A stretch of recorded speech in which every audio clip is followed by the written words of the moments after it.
गुरुर्ब्रह्मा गुरुर्विष्णुः गुरुर्देवो महेश्वरः गुरुः साक्षात् परं ब्रह्म तस्मै श्रीगुरवे नमः।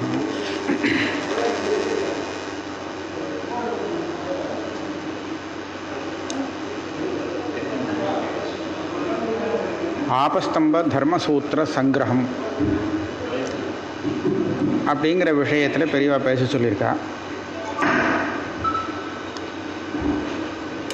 ஆபஸ்தம்ப தர்மசூத்திரம் அப்படிங்கிறது ஆபஸ்தம்ப மகர்ஷியாலே எழுதப்பட்ட சூத்திரம், தர்மசூத்திரம். ஆபஸ்தம்பர் நிறைய சூத்திரங்கள், ஸ்ரௌத சூத்திரம், கிருஹ்ய சூத்திரம், தர்மசூத்திரம். அதில் இப்போ தர்மசூத்திரம் அப்படிங்கிறது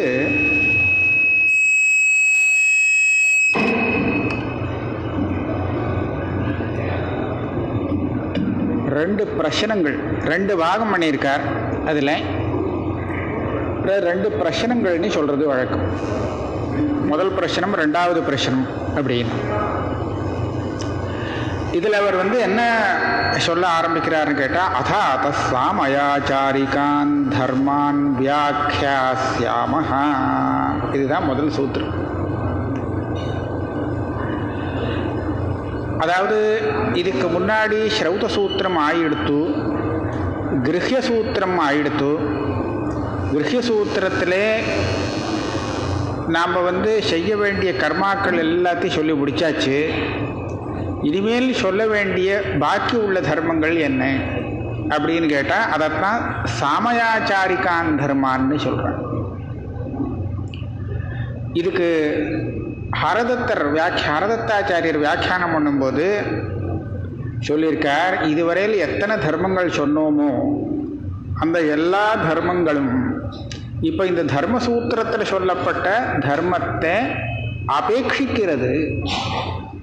அதனால் இது சொன்னால் தான் அது பூர்த்தியாகும். ஒரு உதாரணத்துக்கு பார்த்தீங்கன்னா, ஆச்சாந்தேன கர்ம கர்த்தவியம் சுச்சினா கர்த்தவியம். எந்த கர்மா பண்ணினாலும் ஆச்சமனம் பண்ணிட்டு அதுக்கப்புறம் சுத்தமாக இருந்து பண்ணணும் அப்படிங்கிறது சொல்றத ஆச்சாரம். இதை ஒவ்வொரு கர்மாவிலையும் சொல்லிட்டு இருக்காது. இந்த முதல்ல ஆச்சம் பிராணாநாயம் அப்படிங்கிறது ஒவ்வொரு கர்மாவிலையும் சூத்திரக்காரர்கள் சொல்ல மாட்டான். அது இங்கே சொல்லியாச்சுன்னா இதை எல்லா இடத்துலையும் எடுத்துக்கணும்.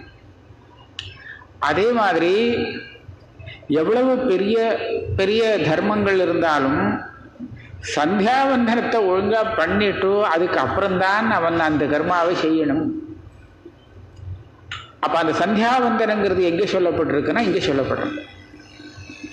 சந்தியாவந்தனம்ங்கிறது ஒன்று இல்லைன்னு சொன்னால் அவன் வேற எந்த கர்மாவையும் அனுஷ்டானம் பண்ணுறதுக்கு லாயக்காக மாட்டான். அது அதிகாரமே இல்லாமல் போயிடும். ஆகையாலே இந்த தர்மசூத்திரத்தில் சொல்லக்கூடிய பல விஷயங்கள் நமக்கு ரொம்ப அடிப்படையான விஷயங்களாக இருக்கு. இதை வச்சுட்டு இதுக்கு மேலே மற்ற தர்மங்களை நம்ம பார்க்கணும், விசேஷ தர்மங்களை பார்க்கணும். அதுலேயும் ஆச்சாரம் எப்படி இருக்க வேண்டும், நாம் எப்படி நடந்துக்கணும். முதல்ல பார்த்தோம்னா இந்த முதல் பிரச்சனத்தில் முக்கால்வாசி என்ன பூராவேனே சொல்லலாம். பிரம்மச்சாரியாக இருக்கிறவன் என்ன நியமங்களை பரிபாலனம் பண்ணணும், அவன் தன்னுடைய வாத்தியாரிடத்துல எப்படி நடந்துக்க வேணும் அப்படிங்கிற விஷயங்கள்லாம் நிறைய சொல்லப்படும். இப்படியெல்லாம் நியமத்தோடு அவன் வேதத்தை அத்தியனம் பண்ணினால் அந்த வேதத்தினுடைய பெருமை என்ன, அதனால வரக்கூடிய லாபம் என்ன, எல்லா விஷயமும் விஸ்தாரமாக சொல்லியிருக்க. அதனால தான் அவர் ஆரம்பிக்கும் போதே சாமயாச்சாரிகான் தர்மான் வியாக்கியாஸ்யாமஹா அப்படின்னு ஆரம்பிக்கிறார். சாமயாச்சாரிகா அப்படிங்கிறதுக்கு லோகத்தில் பெரியவர்களாலே இப்படித்தான் இந்த கர்மாவை செய்யணும் அப்படின்னு நிர்ணயிக்கப்பட்ட சில ஆச்சாரங்கள், விதிமுறைகள். அந்த விதிமுறைகள் படி நடந்து மேற்கொண்டு வேதவிகித கர்மாக்கள் எல்லாம் அனுஷ்டானம் பண்ணணும். இதைத்தான் சாமயாச்சாரிக தர்மம்னு சொல்றதான். இதை இவர் 3 விதமாக நாம் பிரிக்கலாம். இந்த சாமயாச்சாரிக தர்மத்தை சில விதிகள் இப்படித்தான் செய்ய வேண்டும் அப்படின்னு, சில நியமங்கள், சிலது கூடாதுன்னு சொல்லக்கூடிய, இப்படி செய்யாதே, செய்யக்கூடாது. நம்ம எல்லாத்தையும் பார்ப்போம், எல்லாத்தையும் மொத்தமாக பார்க்க முடியாது. இருந்தாலும் பரவலாக ஆரம்பத்திலேருந்து கடைசி வரையில் எப்படி இருக்கு அப்படிங்கிறத பார்த்தோன்னா நமக்கு இந்த தர்மசூத்திரம் எத்தனை விஷயங்களை இங்கே கொடுக்கறது அப்படிங்கிறத தெரிஞ்சுக்க முடியும். ஏகப்பட்ட விஷயங்கள் இதுக்குள்ளே இருக்கு. நம்ம முதல்ல எப்படி பார்க்குறோம்னா, இதில் 2வது சூத்திரம் தர்மஜ்ஞ சமய பிரமாணம் வேதாஷ்டன்னு சூத்திரம் பண்ணியிருக்கார். என்ன சொல்கிறாருன்னா, பெரியவாள் அதாவது நன்னா அத்தியனம் பண்ணி ஆச்சாரத்தை கடைபிடிக்கிறவா இருக்காளே சிஷ்டர்கள், அவர்கள் இப்படி செய்யணும் அப்படின்னு சொல்லக்கூடியதை நாம் அப்படியே பிரமாணமாக எடுத்துக்கலாம். யார் வேணாலும் பண்ணினா அது பிரமாணம் எடுத்துக்க முடியாது. தர்மஜனாக இருக்கக்கூடியவர், தர்மஜன் சொல்கிறாள், தர்மத்தை தெரிந்து கொண்டு அனுஷ்டானம் பண்ணக்கூடிய அந்த சிஷ்டர்களுடைய அந்த ஆச்சாரம் இருக்கே, அந்த ஆச்சாரத்தை நாம் பிரமாணமாக எடுத்துக்கலாம். அது ஏன் பிரமாணமாக எடுத்து கொள்ள வேண்டியதுன்னு கேட்டால், அது நிச்சயமாக அதுக்கு மூலம் வேதம் இருக்கும். வேதாத்தியனம் பண்ணி அதையே அபியாசம் பண்ணி அதில் சொன்ன விஷயங்கள்லேயே தன்னை எப்போதும் ஈடுபடுத்தி வச்சுருக்கிறவாளுடைய ஆச்சாரமானது ஒரு நாளும் வேதத்தை விட்டு விலகினதாக இருக்க முடியாது. ஆகையால நமக்கு கிடைக்காட்டாலும் அந்த ஆச்சாரத்தை வேத மூலகமாக எடுத்துட்டு பிரமாணமாக தாராளமாக எடுத்துக்கலாம் அப்படிங்கிற. அதனாலே இது இந்த அப்பேற்பட்ட தர்மங்கள் இங்கே சொல்லப்படுறது. அதில் பார்க்கறச்சே இங்கே வர்ண ஆசிரம தர்மங்கள் அப்படின்னு பிரிக்கிறது. வர்ணங்கள் 4, ஆசிரமங்களும் 4. வர்ணங்கள் என்ன, அதனுடைய தர்மங்கள் என்னன்னு சுருக்கமாக பார்ப்போம். சத்வாரோ வர்ணாஹ பிராமண க்ஷத்ரிய வைஷ்ய சூத்ராஹ. இந்த 4 வர்ணங்கள், பிராமணன், க்ஷத்ரியன், வைஷ்யன், சூத்ரன் அப்படின்னு 4 விதமாக வர்ணங்களை பிரிக்கப்பட்டிருக்கு. அந்த வர்ணத்தில் இவாளுடைய தர்மங்கள் என்ன அப்படின்னு தெரிஞ்சுக்கிறதுக்காகவே சில சூத்திரங்கள் மேலே வருது. தேஷாம் பூர்வா ஜன்மதஸ்ரேயான். இந்த வர்ணங்கள் அடிப்படையாக எப்படி ஒரு வியவஸ்தைக்கு கொண்டு வந்திருக்குன்னு சொன்னால், அவனுடைய பிறப்பை அடிப்படையாக வச்சு தான் வர்ணங்கள் ஏற்பட்டிருக்கு. அந்த பிறப்புங்கிறது இருக்கே ஜன்மதா, அந்த ஜன்மாவை வச்சுத்தான் இந்த வர்ண வியவஸ்தையை தவிர்த்து அவன் செய்யக்கூடிய காரியங்களை வச்சு இல்லை. சில பேர் அப்படி சொல்கிறாளோ இல்லையோ, இந்த காரியம் பண்ணினா அவன் பிராமணன், இந்த காரியம் பண்ணினா க்ஷத்ரியன் அப்படின்னு. அப்படி இல்லை. அப்படிங்கிறது இவர் பழிச்சுன்னு சூத்திரத்தில் சொல்லிட்டார். ஜன்மதஸ்ரேயான். எல்லா தர்மசாஸ்திரமும் அப்படி தான் சொல்லிட்டு இருக்கு. ஆனால் ஒரு காலப்போக்கில் ஒரு வேறு விதமான ஒரு அதே விஷயங்களை எடுத்து சொல்கிற முறை ஏற்பட்டு போச்சு. அதுலேயும் அசூத்ராணாம் அதுஷ்டகர்மணாம் உபாயனம் வேதாத்தியனம் அக்னி ஆதேயம் பலவந்தி ச கர்மாணி.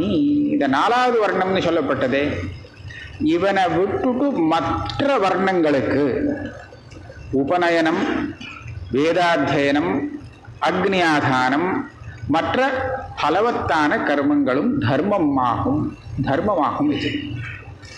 அந்த 4வது வர்ணத்துக்கு சுஷ்ரூஷா சூத்ரஸ்ய இதரேஷாம் வர்ணானாம், மற்ற வர்ணங்களுக்கு அவா தன்னுடைய தர்மங்களை கடைப்பிடிக்கிறதுக்கு சகாயம் பண்ணி சௌகரியம் பண்ணி கொடுக்கறதுங்கிறது அவனுடைய தர்மம். 4வது வர்ணத்துக்கு தர்மம். அதுலேயும் ஒரு விசேஷம் என்ன சொல்லியிருக்காருன்னு கேட்டால், 4வது வர்ணக்காரன் 3வது வர்ணக்காரனுக்கு எவ்வளவு தூரம் சகாயம் செய்கிறானோ, இந்த சகாயம் பண்ணுறது எப்பேற்பட்ட புத்தியோடு இருக்கணும்னு கேட்டால், இது என்னுடைய தர்மம் அப்படிங்கிற புத்தியோடு இருக்கணும். அவன் 3வது வருடத்துக்கு செய்யக்கூடிய சகாயத்தை காட்டிலும் அதே மாதிரியான அதே அளவு ஒரு சகாயமானது ரெண்டாவது வர்ணத்துக்கு பண்ணினானே ஆனால் அதனுடைய பலன் ஜாஸ்தி. அதே அளவு அவன் முதல் வர்ணமாக இருக்கக்கூடிய பிராமணனுக்கு ஏன் சரியா கேட்கலையா?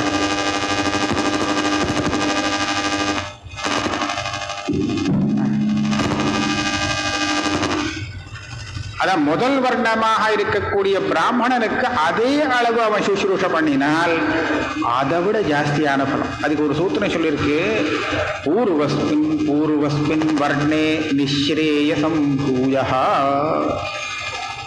நிஸ்ரேயசம் அப்படின்னு சொன்னா அதனால வரக்கூடிய நல்ல பலன் தான். என்னன்னா கவனிக்கணும்,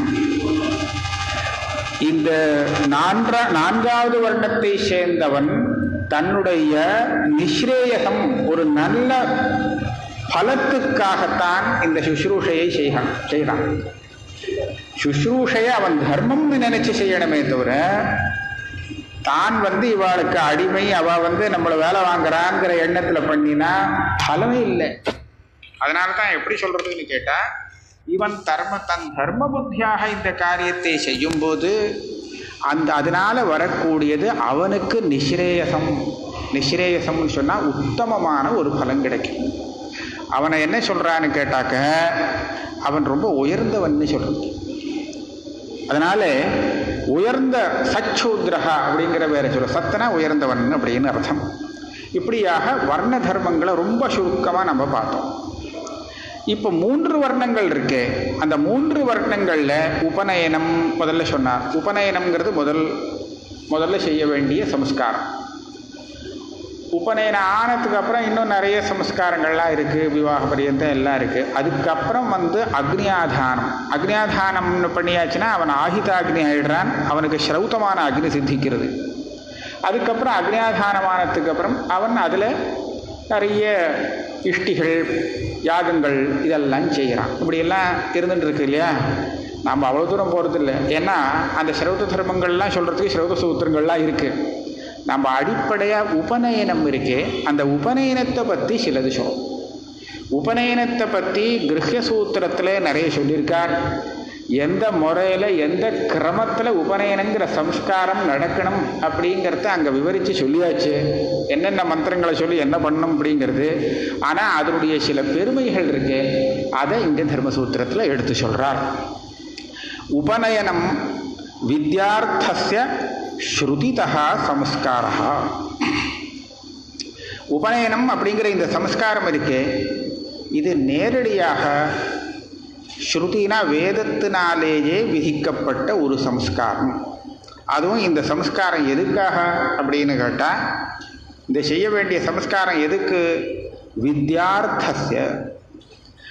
வித்யானா அத்தியனம். அந்த அத்தியனத்துக்காக செய்யக்கூடிய, வேதாத்தியனத்துக்காக செய்யப்படும் சம்ஸ்காரம் இது. அதுவும் வேதத்திலே விதிக்கப்பட்ட சம்ஸ்காரம்.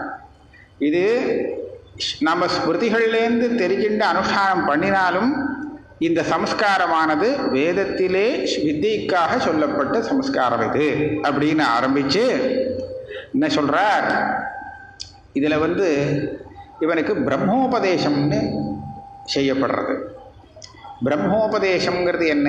காயத்ரி உபதேசம். அந்த காயத்ரியில் 3 பாதங்கள். பாதம்னு சொன்னாக்க 3 பாகமாக அதை பிரிக்க முடியும்.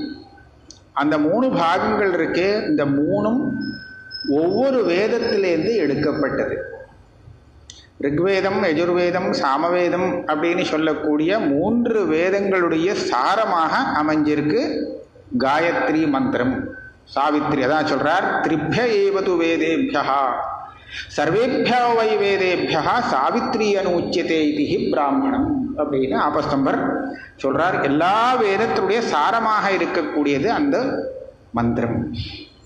அதை உபநயனம் பண்றவன் நல்ல வித்வானாக இருக்கணும். அதே சமயத்தில் யாருக்கு உபநயனம் பண்றானோ அவனும் நல்ல ஸ்ரத்தையோடு இதுக்கு மேலே அந்த காயத்ரியை உபாசித்து விருத்தி பண்ணக்கூடியவனாக இருக்கணும் அப்படிங்கிறத 2ஐயும் சொல்கிறார்.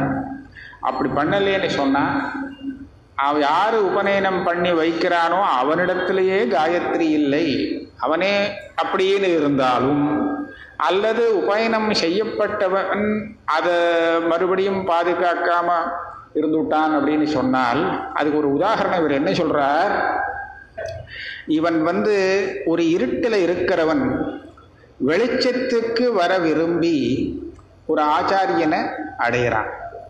அந்த ஆச்சாரியனானவன் என்ன செய்யணும்னு கேட்டா, இருட்டிலேருந்து இவனை இழுத்து வெளிச்சத்துக்கு கொண்டு வரணும். ஆனா இப்பேற்பட்ட ஒரு ஆச்சாரியன் உபநயனம் பண்றவனாக கிடைச்சானே ஆனால் அவன் என்ன பண்ணினதா ஆகும்னா, இந்த இருட்டிலேருந்து இவனை இழுத்து இன்னொரு இருட்டில் கொண்டு போட்டதாக ஆயிடும். ஆக தமசோவா ஏஷ தமः பிரவிசதி யம் அவித்வான் உபநயத்தே யஷ்சாவித்வான் இது ஹி பிராமணன்.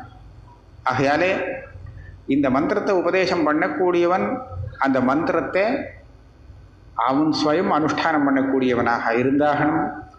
அதே மாதிரி அவன் பார்த்து உபதேசம் பண்ணணும். நம்ம அனுஷ்டானம் மேல்கொண்டு இவனை உபநயனம் பண்ணினத்தினாலே அது விருத்தி அடையணும் அப்படிங்கிற ஒரு எண்ணத்தோட பண்ணியாகணும் அப்படிங்கிறத சொன்னார். அதனால தான் சம்ஸ்காரம், இந்த உபநயன சம்ஸ்காரம் பண்ணுறதுக்கு மாத்திரம் இந்த மாணவகனாக இருக்கிறவன் அபிஜன வித்யா சமுதேதம் சமாஹிதம் சம்ஸ்கர்த்தாரம் ஈப்சேத். இந்த உபநயனத்தை செய்விக்கக்கூடிய ஒரு நல்ல சம்ஸ்கார கர்த்தாவை அவன் தேட வேண்டுமா. ஒரு நல்ல உபநயன கர்த்தா எனக்கு கிடைக்கணுமே அப்படின்னு அவன் ஆசைப்படணும். யாரும் உபநயனம்னு ஒன்று ஆகணும் அப்படிங்கிறது இல்லை. அந்த உபநயனம் பண்ணுறவனுடைய யோக்கியத்தை அவன் பார்க்கணும். அவன் எப்படி இருக்கணும், நல்ல வேதவித் குலத்தில் பிறந்தவனாக இருக்கணுமாம்.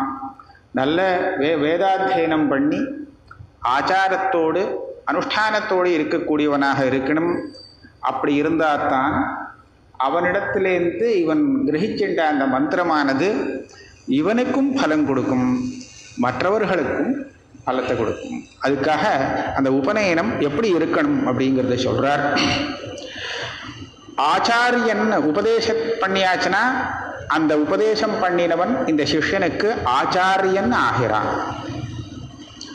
அப்படின்னா என்னது, ஆச்சாரியா அப்படிங்கிற இந்த சப்தத்துக்கு என்ன அர்த்தம் அப்படின்னு கேட்டா, சூத்திரக்காரர் சொல்றார், யஸ்மாத் தர்மான் ஆச்சினோதி சஹா ஆச்சாரியா அப்படின்னு சூத்திரம். இவன் என்ன பண்றான், இந்த பையன் மாணவகன் இருக்கானே, தன்னுடைய தர்மங்களை எவரிடத்தில் இருந்து தெரிந்து கொண்டு வளர்க்கிறானோ அவர்தான் ஆச்சாரியா. இப்பேற்பட்டவர் உபநயனம் பண்றவர் இவனுக்கு நீ தான் செய்ய வேண்டிய கடமையை சொல்லி கொடுத்து, நீ இப்படித்தான் தர்மத்தை அனுஷ்டானம் பண்ணணும் அப்படின்னு சொல்லி கொடுக்குறாரு இல்லையா. அப்போ அதை கேட்டுதானே இவன் தர்மத்தை தெரிஞ்சுட்டு அனுஷ்டிக்க முடியறது. அதனால எந்த பெரியவர்கிட்ட கேட்டு விஷயத்தை தெரிஞ்சுட்டு இவன் தர்மத்தை வளர்த்து கொள்கிறானோ அந்த பெரியவருக்கு ஆச்சாரியான்னு பேர். யஸ்மாத் தர்மான் ஆச்சினோதி சஹா ஆச்சாரியா. அந்த மாணவகன் அந்த ஆச்சாரியன் இடத்துல எப்படி நடந்துக்கணும் அப்படின்னு கேட்டா, தஸ்மை நத்ருஹ்யேத் கதாச்சன. ஒரு காலத்திலையும் அப்பேற்பட்ட அந்த ஆச்சாரியனுக்கு இவன் மனசால கூட ஒரு துரோகத்தை நினைக்க கூடாது. துரோகம்னு சொன்னா ஒரு அபகாரம், சின்ன ஒரு தவறான எண்ணம் கூட அவர் விஷயத்திலே இவனுக்கு ஏற்பட்டுவிடக்கூடாது. ஏன் அப்படின்னு கேட்டா, சஹி வித்யா தஸ்தம் ஜனயதி. இவனுக்கு புதுசா ஒரு ஜென்மாவை கொடுக்குறான். அம்மாவிடத்திலே இவன் முதல்ல பிறந்தான், அது முதல் ஜென்மா. ஆனால் இப்போ இந்த ஆச்சாரியன் இவனுக்கு புதுசாவே ஒரு ஜென்மாவை கொடுக்குறான். அதனால ரெண்டாவது ஜென்மா இது. அதனால தான் இவனை த்விஜன்னு சொல்றது.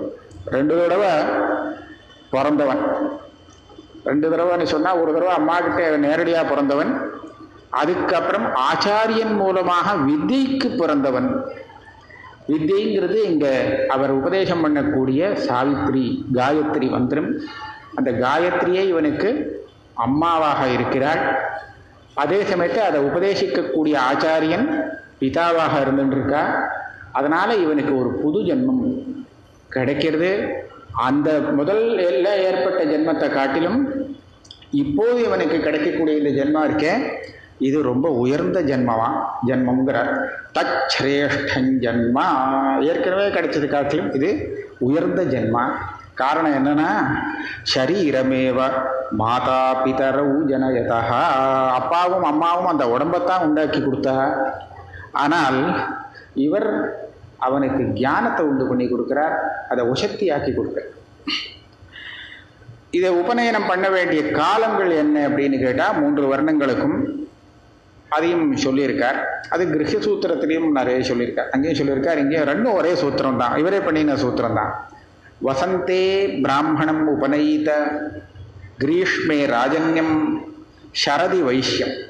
அதாவது வசந்த ருத்துவில் பிராமணனுக்கு உபநயனம் சிறந்தது, எல்லா காலத்திலும் பண்ணலாம். ஆனால் வசந்த ருத்துங்கிறது விசேஷம், ரொம்ப விசேஷமானது. அதே மாதிரி கிரீஷ்ம ருத்துவானது ராஜன்யஸ்ய, அதாவது 2வது வருணத்தை சேர்ந்தவனுக்கு கிரீஷ்ம ருத்துவான். அதுக்கு அடுத்தது சரத் ருத்து, அந்த சரத் ருத்து வைஷ்யனுக்கு.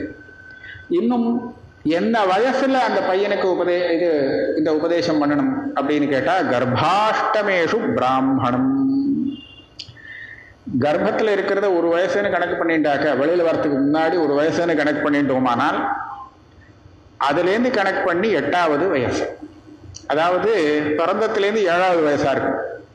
அந்த 7வது வயசு பிராமண பையனுக்கு உபநயன காலம், சரியான உபநயன காலம். அப்போலேருந்து உபநயனம் பண்ணலாம்.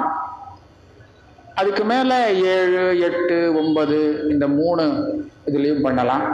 எதுவரையில் போகலாம்னு சொன்னால் 15, ரொம்ப போனால் 15 வயசு, 16 வயசு தாண்டி விடுத்துன்னா அப்புறம் பிராயஷ்சித்தம் பண்ணணும், அவனுக்கு பிராயஷ்சித்தம் பண்ண வேண்டியிருக்கும். இதை தவிர்த்தும் சில விசேஷ பலங்களை சொல்றதுக்கு சில வயசுகள் சொல்லப்பட்டிருக்கு. அதில் என்னன்னா, சப்தமே பிரம்மவர்ச்சச காமம், நவமே தேஜஸ் காமம், ஏகாதசே இந்திரிய காமம், அஷ்டமே ஆயுஷ் காமம், தசமே அன்னாத்திய காமம், துவாதசே பசு காமம். இந்த வயசுல இவனுக்கு உபநயனம் பண்ணினால் அதனால அவனுக்கு விசேஷ பலன். 7வது வயசுல உபநயனம் பண்ணினால் அப்போ அதனால அவனுக்கு ஏற்படக்கூடியது ஒரு பிரம்ம வர்ச்சஸ். பிராமணனுக்குன்னு ஒரு தனி சக்தி உண்டு, ஒரு தேஜஸ் உண்டு. அந்த பிரம்ம வர்ச்சசம்ங்கிற தேஜஸ் அவனுக்கு விசேஷமாக கிடைக்கும். அதே 8வது இதுல பண்ணினாக்க ஆயுஷ் நன்னா இருக்குமா, நிறைய தீர்க்கமான ஒரு ஆயுஷ்யம் கிடைக்கும். தீர்க்க ஆயுஷ்ங்கிறது மாத்திரம் இல்லை, அந்த ஆயுஷ் தீர்க்கமாக ஜோக் ஜீவத்தின்னு ஒன்று சொல்லுவாங்க. ஜோக் அப்படிங்கிறது என்ன அர்த்தம்னா, நல்ல உடம்போட ஜீவிக்கும். வியாதிகிரஸ்தைகளை வரைன்னு அந்த மாதிரி ஒன்றும் பண்ண முடியாது, ஆனால் ஜீவன் பாட்டுக்கு இருந்துகிட்டே இருக்கு. அதை விட போகிறது தான் தேவையில்லை இல்லையா. இங்கே எப்படி இருக்கணும்னா, நன்னா நடமாடிக்கொண்டு ஆகாரத்தை எடுத்துட்டு யாருக்கும் தொந்தரவு இல்லாமல் தீர்க்கமான ஒரு ஜீவிதம், அதுதான் ஆயுஷ், உத்தமமான ஆயுஷ். அப்பேற்பட்ட ஆயுஷ்காமனாக இருந்தால் 8வது வயசு. அதே சமயத்து நவமே தேஜஸ்காம், விசேஷமான தேஜஸ். தசமே அன்னாத்தியம், நிறைய சாப்பாட்டுக்கு வேண்டிய அன்னங்களுக்கு பஞ்சமே இருக்காது. இதே மாதிரி ஒவ்வொரு காமனைகள் ஒவ்வொரு வயசில் பண்ணினா ஒவ்வொரு விசேஷங்கள் சொல்லப்பட்டிருக்கு.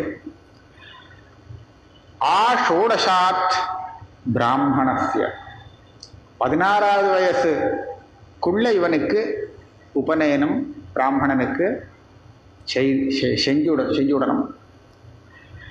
இது பிராமணனுக்கு சொன்ன மாதிரியே க்ஷத்ரியனுக்கும் வைஷ்யனுக்கும் கூட சொல்லப்பட்டிருக்கு. க்ஷத்ரியனுக்கு உபநயன காலம் கர்ப்ப ஏகாதசேஷு, இவனை விட 2 வருஷம் கூட வருது. இவனுக்கு கர்ப்பாஷ்டமேஷு, கர்ப்பத்திலேருந்து 8வது அதாவது 7வது வயசுன்னு சொன்னால் அவனுக்கு கர்ப்பத்திலிருந்து ஏகாதசி அதாவது 10வது வயசில் அவனுக்கு உபநயனம் வரும். அதே மாதிரி 3வது வருடக்காரனுக்கு அதுக்கு மேலே 1 வருஷம் கூட 12வது வயசில் அவனுக்கு உபநயனம் செய்ய வேண்டியது.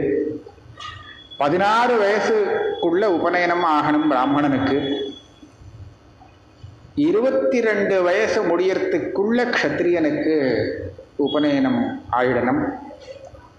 24 வயசு முடியறதுக்குள்ள வைஷ்யனுக்கு உபநயனம் ஆயிடணும். அப்போதான் மேற்கொண்டு அவன் பிரம்மச்சாரியாக இருந்துட்டு செய்யக்கூடிய விரதங்களை அனுஷ்டிக்க முடியும்னு சொல்லியிருக்காங்க. இதை தாண்டி வயசு போயிடுத்து அதுவரையில் பண்ண முடியலை அப்படின்னு சொன்னால் அப்போ அவனுக்கு பிராயஷ்சித்தம் உண்டு. அந்த பிராயஷ்சித்தம் பண்ணிட்டு அப்புறம்தான் அவனுக்கு உபநயனம் பண்ணணும். பிராயஷ்சித்தங்களில் சிலது என்னெல்லாம் சொல்லியிருக்குன்னு கேட்டால் சொல்கிறேன், சாதாரணமாக சொல்கிறேன், இது ரொம்ப பெருசாக விஸ்தாரமாக சொல்லப்படுறதில்லை. அதாவது ஒரு ருத்துனா ஒரு 2 மாதம் வரை இவன்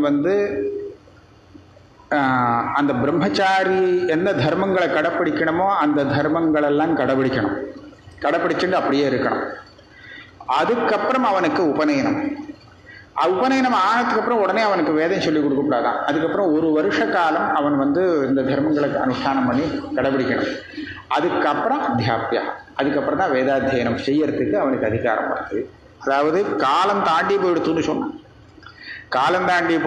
சொன்னால் அதிக்ராந்தே சாவித்ரியாக ருத்தும் திரைவித்யகம் பிரம்மச்சரியஞ்சரே. ஒரு ருத்துனா 2 மாதம். அந்த 2 மாதத்துக்கு இவன் உபநயனம் ஆகாமலே, உபநயனம் ஆனதுக்கு அப்புறம் அவன் சில நியமங்களை கடைப்பிடிக்கணும் இல்லையா, அந்த நியமங்களெல்லாம் கடைப்பிடிக்கணும். அதுக்கப்புறம் உபநயனம், அதுக்கு மேலே அவனுக்கு உபநயனம் பண்ணி வைக்கலாம்.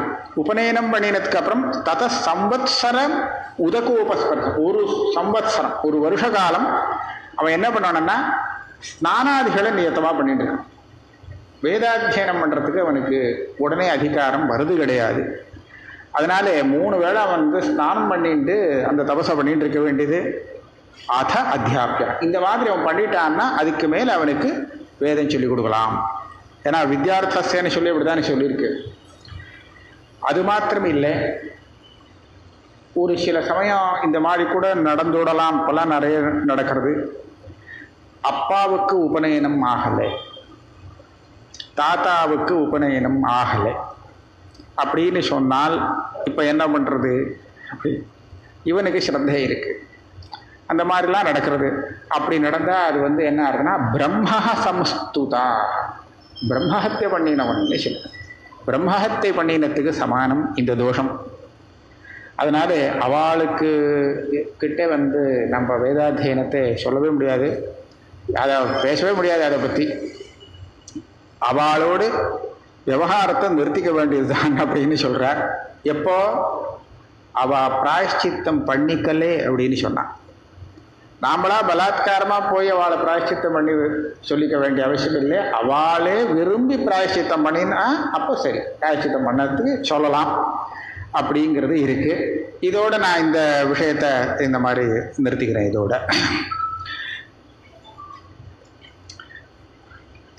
இதுமேல்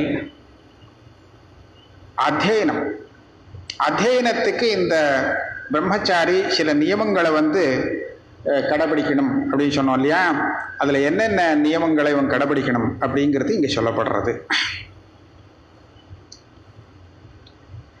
உபேதஸ்ய ஆச்சாரிய குலே பிரம்மச்சாரி வாசா, உபநயனம் ஆன பிறகு அந்த பிரம்மச்சாரி இருக்கானே அவனுக்கு உபேதா அப்படின்னு பேர், உபநீதா. அந்த உபநயனமான பிரம்மச்சாரி ஆச்சாரியனோடு கூடவே இருக்க வேண்டும்.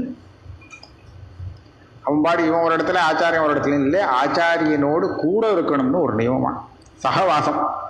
அதனால தான் அந்தேவாசி அப்படின்னு சிஷ்யனுக்கு ஒரு பேர் சம்ஸ்கிருதத்தில். அந்தேவாசி, அந்தேனா கூடன்னு அர்த்தம், சமீபத்தில் கூட இருக்கிறவன் அப்படின்னா அதுக்கு ஒரு அர்த்தம். அப்போதான் அவன் அந்தேவாசின்னு பேர்.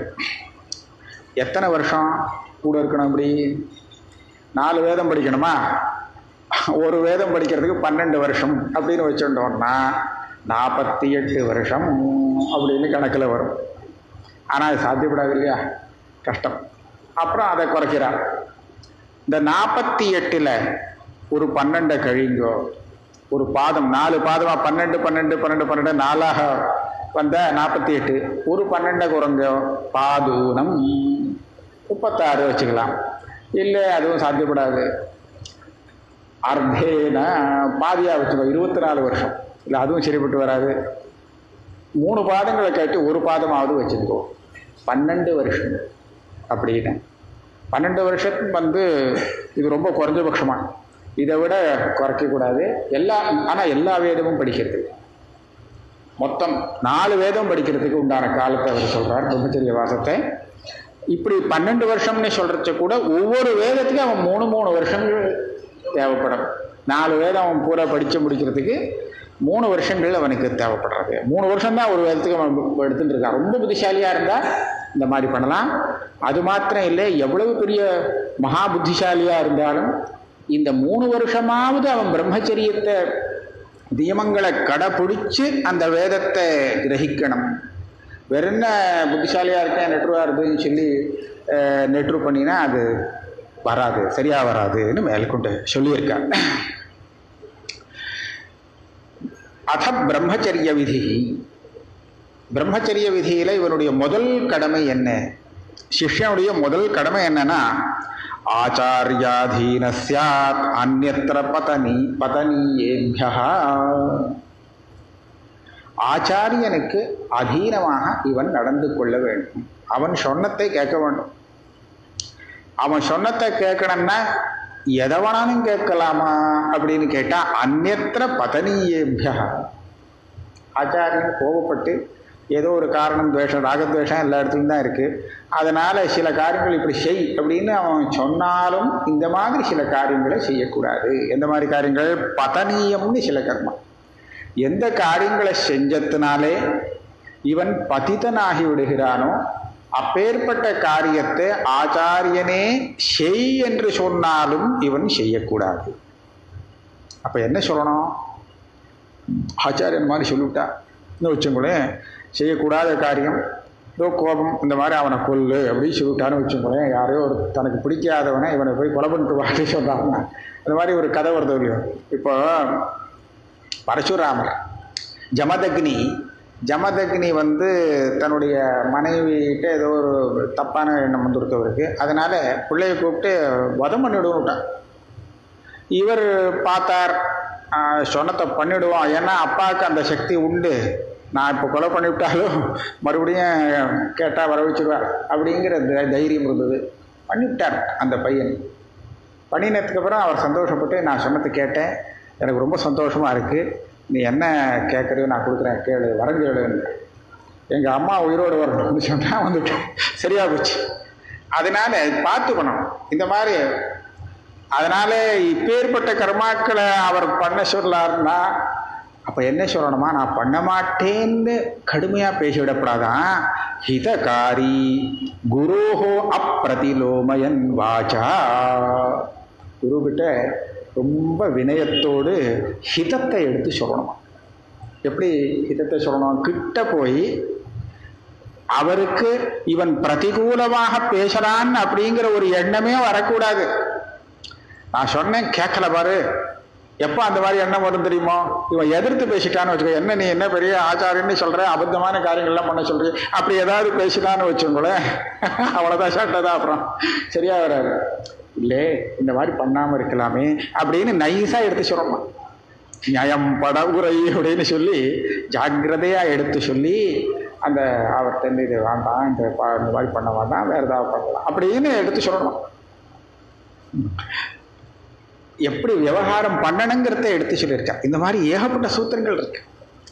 பகல்ல தூங்கக்கூடாது, அதிவா சுவாபி, அதெல்லாம் அந்த உபநயனம் ஆகர்ச்சியே அந்த வாக்கு கொடுத்து விட்றான்.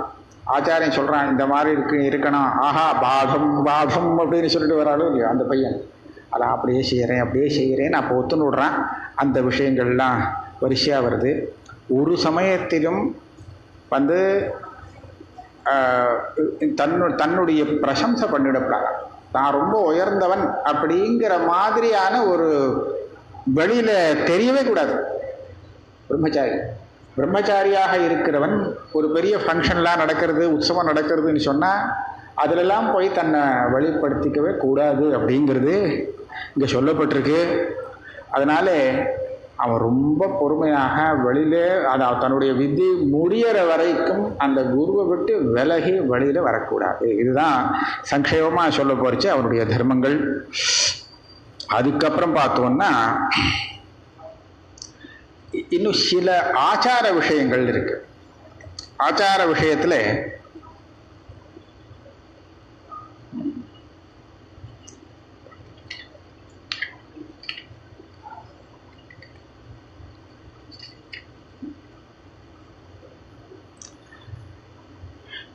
न अग्नि उदकशेषेण वृथा कर्माणि कुरुपीत आचामेद्वा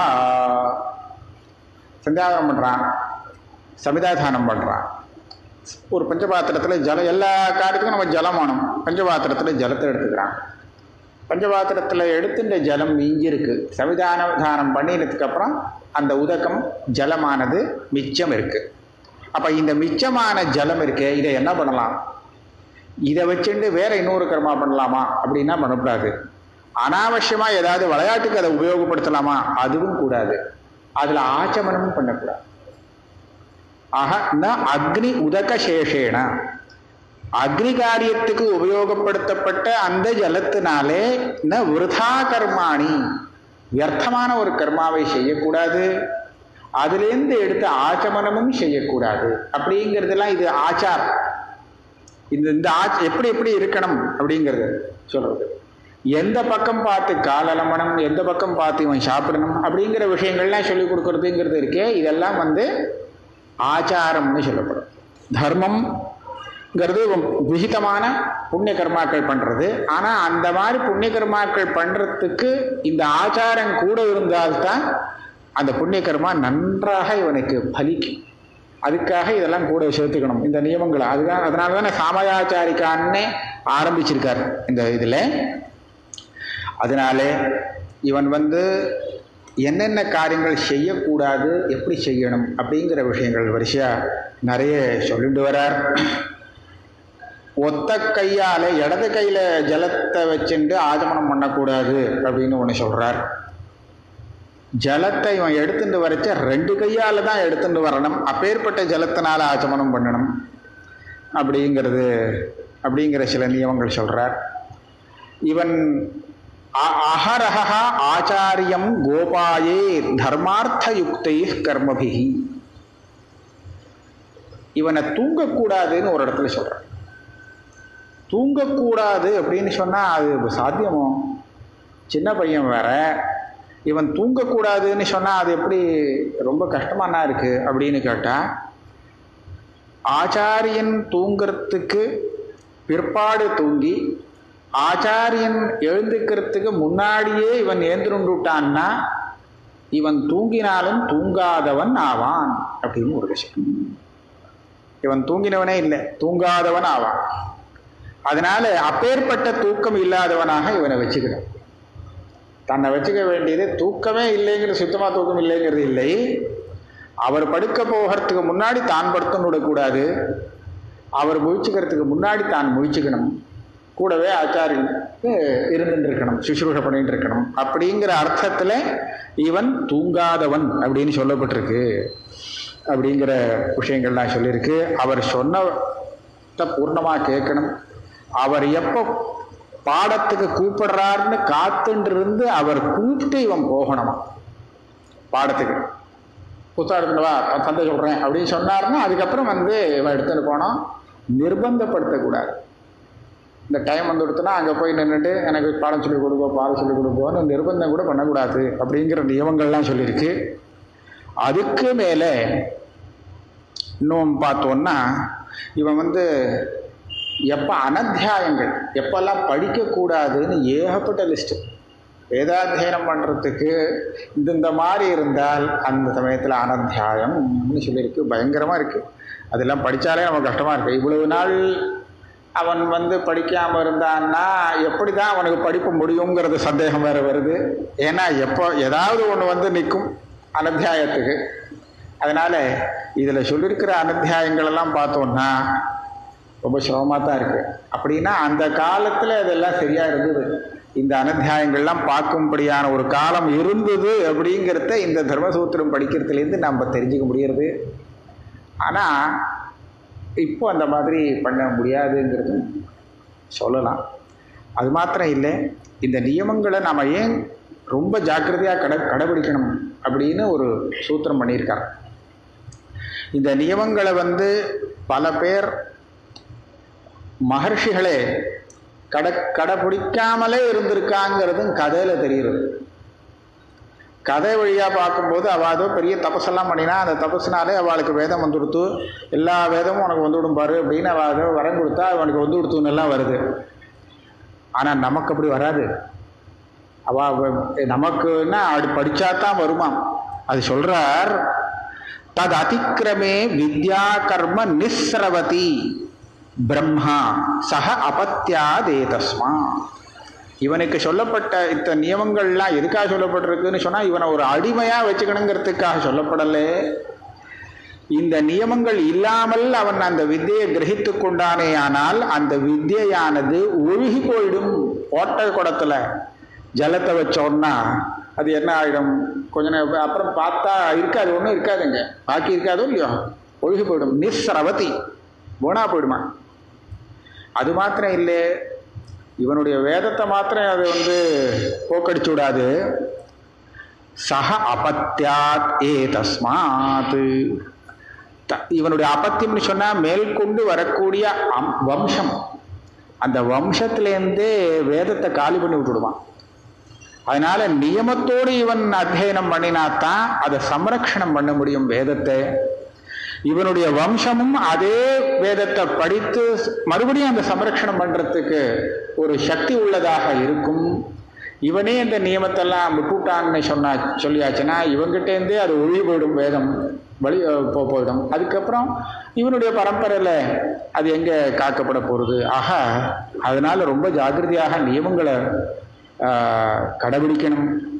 அது மாத்திரமில்லை, இந்த நியமங்களை அதிக்கிரமணம் பண்ணினத்தினாலே இவனுக்கு கெட்ட பலன்களும் உண்டு.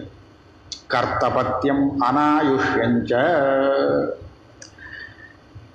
இப்பேற்பட்ட பல கர்ம நியமங்களை இவன் அனுஷ்டிக்காதத்தினாலே இவனுக்கு ஒரு நரகத்தில் போகக்கூடிய ஒரு யோக்கியத்தை வந்துவிடும். அது மாத்திரம் இல்லை, நல்ல ஆயுஷுக்கு குறைவு ஏற்படும். அதனால் ஆயுஷை நல்லா தீர்க்கமாக இருக்கிறதுக்கு இந்த நியமங்களை கடைபிடிக்கிறது அவசியம். நீங்கள் புராணங்களில் மகர்ஷிகளெல்லாம் சொல்லியிருக்காளே அப்படிங்கிறதுக்கு நீங்கள் அதை ஒரு உதாரணமாக எடுத்து காண்பிக்க கூடாது. ஆபத்தம்பர் சொல்கிறார், தஸ்மாத் ரிஷயா அவரேஷு நஜாயந்தே நியமாதிக்கிரமா. இந்த கலியுகத்தில் இப்போ இருக்காளே படிக்கிறவா, இங்கே வந்து ரிஷிகள் உண்டாகிறதே கிடையாது. அவ நியமம் இல்லாமலும் அவாகிட்ட வேதம் இருக்கும் அப்படிங்கிறது அந்த ஒரு ரிஷிகளுக்கு உண்டான ஒரு மகிமை இருக்கு. அப்பேற்பட்ட மகிமை கொண்டவர்கள் இப்போது உண்டாகிறது இல்லை கலியுகத்திலே. அதனால நாம் அப்படி தன்னை நினைச்சிட்டு நியமங்கள்லாம் அப்படி ஒன்றும் பெருசாக பாலனம் பண்ண வேண்டியதில்லைன்னு நினைக்கக்கூடாது. அந்த நியமத்தில் நமக்கு ஒரு சைத்தில்யத்தை ஏற்படுத்திடக்கூடாது அப்படின்னு சொல்றார். சில பேர் வேணும்னா வரலாம், அதாவது சில பேர் அதுவும் நியமத்தை கடைபிடிக்கிறவாளாகத்தான் அவ இருக்க வேண்டும். அவ ஸ்ருதர்ஷயகான்னு ஒரு பதம் போடுறான். ஸ்ருதர்ஷயா அப்படிங்கிறது என்னன்னா, போன ஜென்மாவில் நிறைய வேதாத்தியனம் பண்ணினத்தினாலே அந்த சம்ஸ்காரம் இந்த ஜென்மாவில் கொஞ்சம் அவளுக்கு அனுவர்த்திச்சுட்டே வர்றதுனாலே ரொம்ப சீக்கிரமாக அதை கிரகிச்சுன்னு விடுறாளாம். அந்த மாதிரி உண்டு. அதனால பழைய சம்ஸ்காரம் அவளுக்கு அனுவர்த்திக்கிறதுனாலே இந்த இதில் ரொம்ப புத்திசாலித்தனமாக சீக்கிரமாக அந்த விஷயத்தை கிரகிச்சுன்னு விடுவா. அப்பேற்பட்ட ரிஷிகளை ஸ்ருதர்ஷிகள்னு சொல்கிறான். கேட்ட உடனே அவள் கிரகிக்கிற மாதிரி அப்பேற்பட்ட புத்திசாலிகள் வரலாம், ஆனால் மகர்ஷிகள் வந்துவிட முடியாது. அதனால இந்த நியமத்தை விடுறதுங்கிறது சர்வதா முடியாது. இதுக்கு ஒரு திருஷ்டாந்தம் ஸ்வேதகேதுங்கிற ஒருத்தரை காண்பிக்கிறார். அந்த ஸ்வேதகேதுவை அவள் அப்பா வந்து வேதாத்தியனம் பண்ண சொல்லி குருகுலத்துக்கு அனுப்பினாராம். சாந்தோக்கியத்தில் வருது. மொத்தம் 12 வருஷம் படித்து சர்வான் வேதான் அதீத்திய திரும்பி வந்தாராம். 4 வேதங்களையும் அந்த 12 வருஷத்துக்குள்ளே முடிச்சுட்டு அவர் வந்தார் சொன்னால் அவர் பெரிய மேதாவி. அந்த ஸ்வேதகேது சாமானியப்பட்டவர் இல்லை. அவர் வந்து போன ஜென்மத்திலே நிறைய அத்தியனம் பண்ணி அத்தனையும் சம்ஸ்காரத்தோடு வச்சுட்டு இருக்கார். அந்த சம்ஸ்காரம் அவருக்கு இவ்வளோ சீக்கிரமாக வித்தையை முடித்து கொடுத்தது அப்படின்னு சொல்லணுமே தவிர இப்படியே எல்லாரும் இருப்பாங்கிறது கிடையாது. ஆனால் அந்த ஸ்வேதகேது குருகுலத்தில் போய் சுஷ்ரூஷை பண்ணி அப்படித்தான் அவர் வந்தார். எனக்கு எல்லாம் சம்ஸ்காரம் இருக்கு, எனக்கு அதெல்லாம் தேவைப்படாதுன்னு நினைக்கலேங்கிறத ஆபஸ்தம்பர் உதாரணமாக இங்கே காண்பிக்கிறார். அது மாத்திரம் இல்லை, இதுக்கு மேலே சாப்பிட்ற அன்னம் இருக்கு, பிக்ஷை வாங்கி சாப்பிட்ற அன்னம், அப்போ அங்கேயும் ரொம்ப ஜாக்கிரதையாக இருக்கும். எங்கேருந்து இவன் பிக்ஷையை வாங்கணும்? ஏன்னா ஒரு இப்போ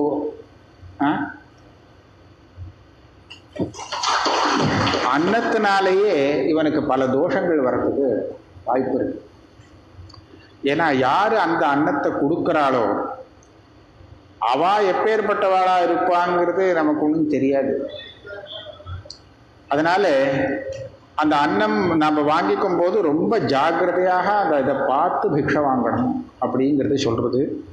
அதில் ஒரு சின்ன ஒரே ஒரு ஸ்லோகத்தை மாத்திரம் சொல்கிறேன், எல்லாம் சொல்ல முடியாது. அன்னத்தை கொடுக்குறவன் ரொம்ப பெரிய புண்ணியசாலி. ஏன்னா கொடுக்கறதுனாலேயே அவனுக்கு எல்லா பாபமும் போகிறது, அவன் ரொம்ப புண்ணியசாலியாக ஆகிறாங்கிறதுல ஒன்றும் சந்தேகம் இல்லை. ஆனால் இவன் வாங்கின்றவன் அதுக்கு தகுந்தா போல் கஷ்டப்பட முடியாது இருக்கும். அதை தீர்த்துக்கிறதுக்கு இவன் அதுக்கு ரொம்ப பிரயத்தனப்பட முடியாது. ஒரு உதாரணம் சொல்கிறார். யாருடைய அன்னங்கள்லாம் சாப்பிடப்படாதுன்னு ஒரு பெரிய லிஸ்ட்டு கொடுத்துருக்கார். வைத்தியரோடு சாப்பிடக்கூடாது, அதை சாப்பிடக்கூடாது, இதை சாப்பிடக்கூடாதுன்னு, அதெல்லாம் நான் இப்போ சொல்லலை. இதை மாத்திரம் சொல்கிறேன். அன்னாதே ப்ரூணஹா மார்ஷ்டி அனேனாக அபிசம்சதி ஸ்தேன பிரமுக்தா ராஜனி யாச்சன் அமிர்த சங்கரே. ப்ரூணஹான்னு சொன்னால் ஒரு நல்ல வேதாத்தியனம் பண்ணி இந்த வியாக்கியானம் பண்ணினவர் எப்படி அர்த்தம் பண்ணியிருக்காருன்னா, நல்ல வேதத்தை அத்தியனம் பண்ணியிருக்கிறவன். அவனை ஒருத்தன் பிரம்மாத்தி பண்ணிவிட்டான், வதம் பண்ணிவிட்டான், பிரம்மாத்தி பண்ணினவன். ஆனால் லோகத்தில் பெரிய ஆசாமியாக இருக்கான்னு வச்சுக்கோங்களேன். இப்போ அவனிடத்திலே போய் இவன் பிக்ஷை வாங்கிட்டு அவனுடைய அன்னத்தை இவன் சாப்பிட்டான்னு சொன்னால் என்ன ஆகும்னு கேட்டால், அவன் தன்னுடைய பாபத்திலேயே விடுபட்டுருவான். அந்த பாவம் இங்கே சேர்ந்துடும். அவனுடைய அன்னத்தை சாப்பிட்றவனிடத்துல அவன் தன்னுடைய பாபங்கிற அழுக்க தொடச்சிட்டு அவன் சுத்தமாயிடுறான். அது இங்கே சேர்றது. அன்னாதே ப்ரூணஹா மாருஷ்டி. ஏக்கா சொல்றது அப்படின்னா நம்ம ஜாக்கிரதையா இருக்கலாம், அவனுடைய இதை சாப்பிடக்கூடாது அப்படின்னு. இன்னும் ஒன்று இருக்கு, அனேனாக அபிசம்சதி. ஒருத்தன் நிஜமாவே பாபம் எதுவும் பண்ணலை அப்படிங்கிறது உண்மையான நிலை. ஆனால் அவனை போய் இவ சந்தேகப்படுறான், இவன் தான் இந்த மாதிரி தப்பு காரியம் பண்ணியிருக்கான் அப்படின்னு. அவன் வாசகத்தில் பண்ணலேன்னு இருக்கும், ஆனால் இவன் பண்ணினதாக நினைச்சிட்டு இருக்கான்னா இப்போ என்ன ஆகும்னா, இந்த பாபம் பண்ணாதவன் இருக்கானோ இல்லையோ, இந்த பாபத்தை பண்ணாதவன், இவன் எந்த பாபத்தை சொல்றானோ அந்த பாபத்தை பண்ணாதவனா இருக்கானே, அவனுடைய அன்னத்தை சாப்பிட்றவனுக்கு ஆறு அவனை பாபம் பண்ணினவன்னு சொன்னவன் இருக்கானே, அவன் அந்த அன்னத்தை சாப்பிட்டானே ஆனால் அவன் வேற ஏதாவது பாவம் பண்ணாலும் அதுவும் சேர்த்து இவனுக்கு சேர்ந்துடும்.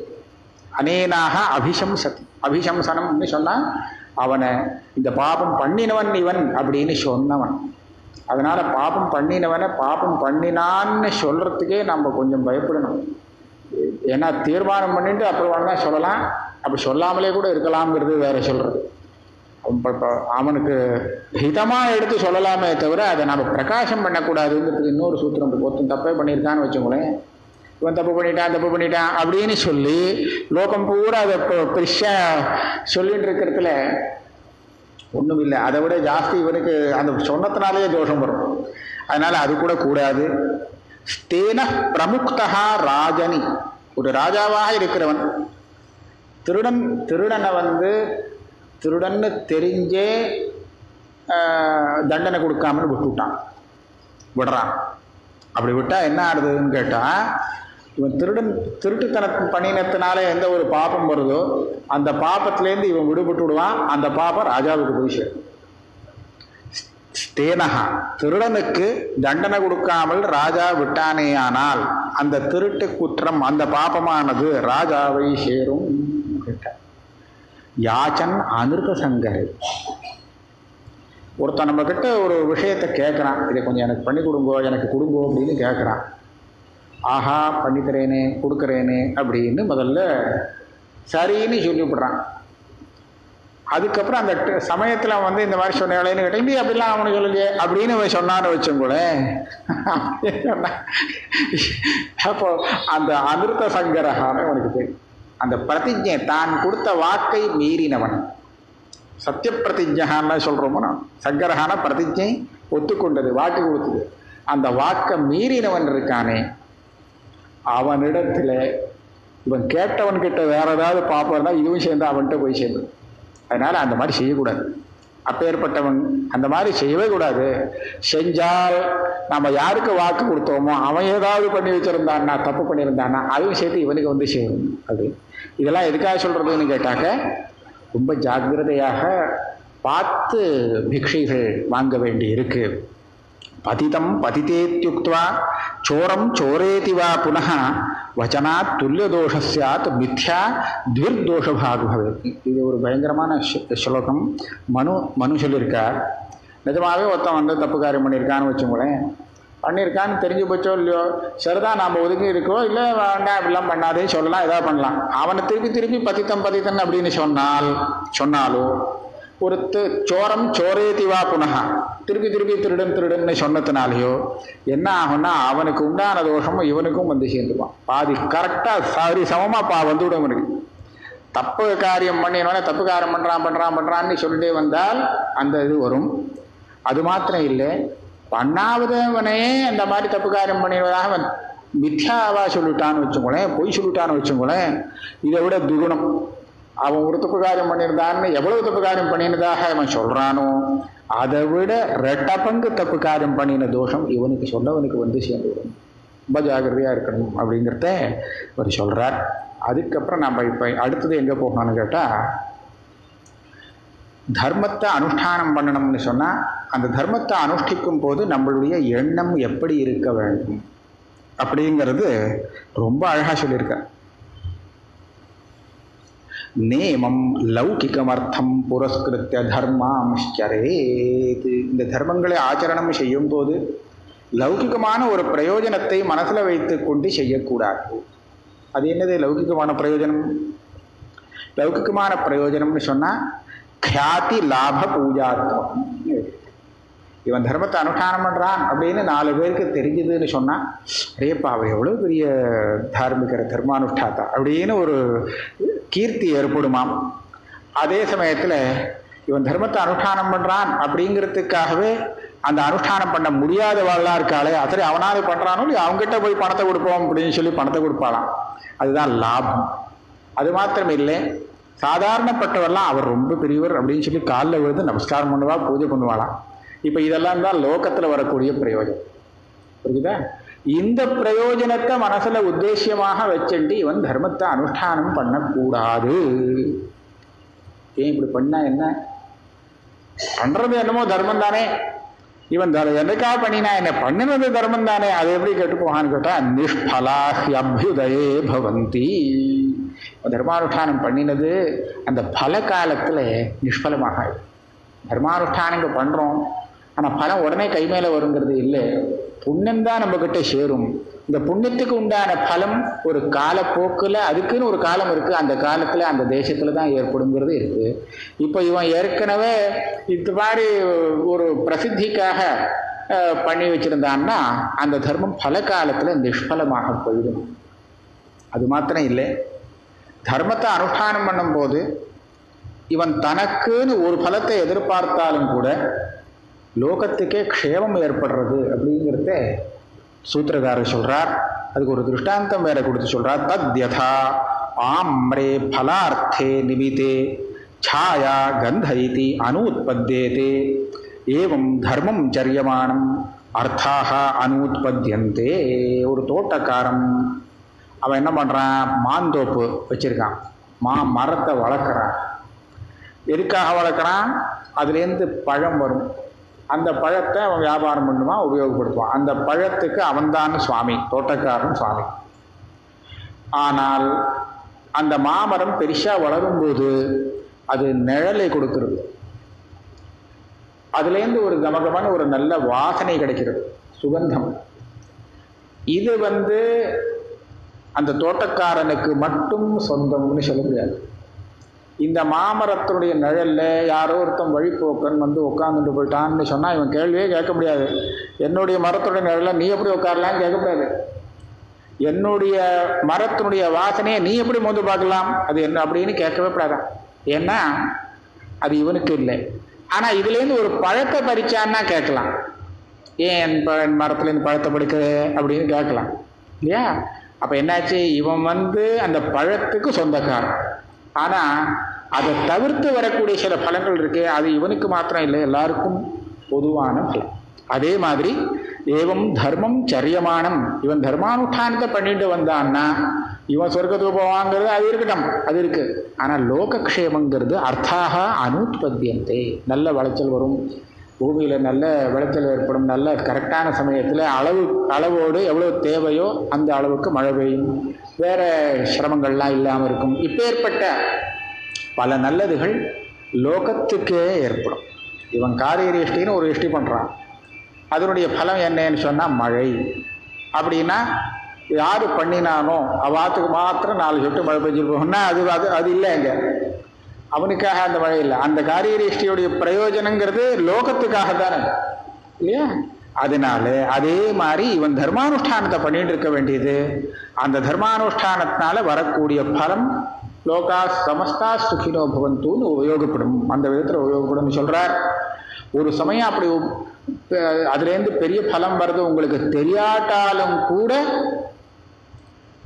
நோச்சேது அனுத்பத்தியந்தே ந தர்மஹானிர்பவதி, நீங்கள் தர்மத்தை அனுஷ்டானம் பண்ணிட்டு. ஒருத்தன் கேட்பான், நான் ஏதோ தர்மானுஷ்டானம் பண்ணுறேன், ஆனால் இங்கே ஒன்றும் பெருசாக ஒன்றும் மழையெல்லாம் பெய்யலை, நல்ல சசியாபிவிருத்தியெல்லாம் ஒன்றும் தெரியல, சுபிக்ஷமே தெரியல, அப்போனா நான் செய்யறதை நிறுத்திடலாமா அப்படின்னு ஒருத்தன் கேட்டான்னு வச்சுங்களேன், கூடவே கூடாது. அடே அது வராட்டாலும் உனக்கு வர்றது இருக்குப்பா, அதனால ந தர்மஹானிர்பவதி நோச்சேது அனுத்பத்தி, இப்படி தான் உண்டாகும் நீ பண்ணுற தர்மத்தினாலே. ஆனால் அந்த மாதிரி நல்லது லோகத்துக்கு உண்டாகிறதுக்கு பிரதிபந்தம் பெருசாக இருந்ததுன்னு வச்சுங்களேன், அப்போ என்ன ஆகும், அது உண்டாகாமலும் போகலாம். அவளுடைய பாப்பங்கள் அதை தடுக்கிறதுன்னா நம்ம ஒன்றும் பண்ண முடியாது. ஜனங்களுடைய பாப்பம் தடுத்ததுன்னு சொன்னால் இந்த தர்மத்தினால வர வேண்டிய பலம் அவளுக்கு கிடைக்கல. அப்படி இருந்தால் அதுக்காக நீ தர்மத்தை நிறுத்திடாது, இதை பண்ணிகிட்டே இரு, உனக்கு சேர்ந்துட்டே இருக்கே புண்ணியம், அது வேலை செய்யும், அதுக்கு இருந்துட்டு இருக்கு. இந்த தர்மஹானிர்பவதி செய்யும்போது அனசூயுகு, ஒரு அசூயையோடு இருக்கக்கூடாது, ஒரு வக்கரமான சித்தத்தை கொண்டவனாக இருக்கக்கூடாது, செய்யக்கூடிய காரியத்திலே அவன் நம்பிக்கை இல்லாமலே ஏதோ செய்யறேன் கண்ணை செய்கிறேன்னு அந்த மாதிரி செஞ்சுவிடக்கூடாது. இப்படியெல்லாம் பல நியமங்கள்லாம் தர்மானுஷ்டானத்தில் அவர் சொல்கிறார். அதனால் இந்த நியமங்களோடு இந்த எண்ணத்தோடு அவன் தர்மத்தை அனுஷ்டானம் செய்ய வேண்டும். இது ஒன்று. அதுக்கப்புறம்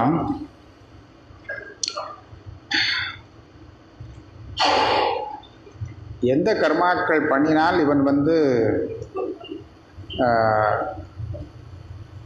ஒரு பதித்தன் ஆயிடுறான் அப்படிங்கிறது சொல்லியிருக்கு. இதை தவிர்க்கிறதுக்காக சொல்ல வேண்டிய விஷயம் இல்லையா? இதை இந்த மாதிரி இந்த காரியங்களை செஞ்சு விடக்கூடாது.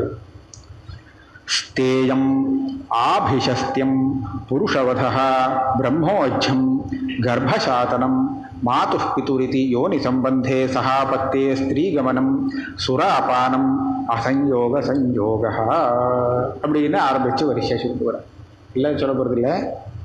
அதாவது திருடு அதாவது சுவர்ணஸ்தேயம் தான். அந்த காலத்தில் சுவர்ணம் தான் தனமாக இருந்திருக்கு.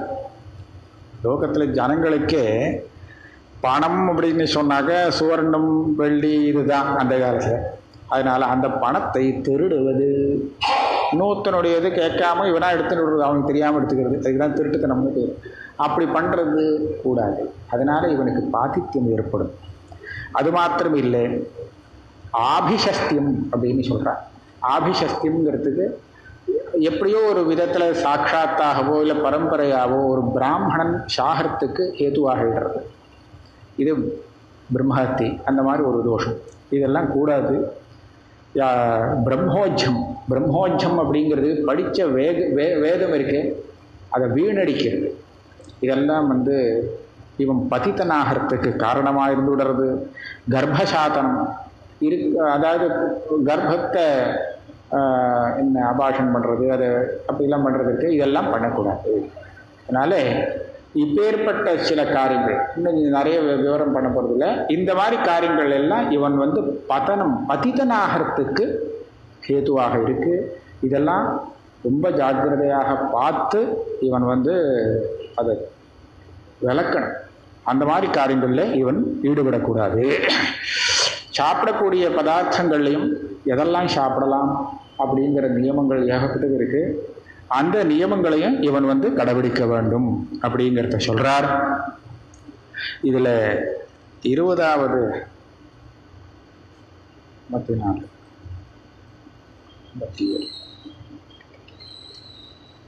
சுருக்கமா சொல்ல போனா இதை மாத்திரம் தெரிஞ்சுட்டா கூட போறோம். தோஷம் புத்வா ந பூர்வஹா பரேபியா பதிதஸ்ய சமாக்கியானே சியாத் வர்ஜயேத்து ஏனன் தர்மேஷு.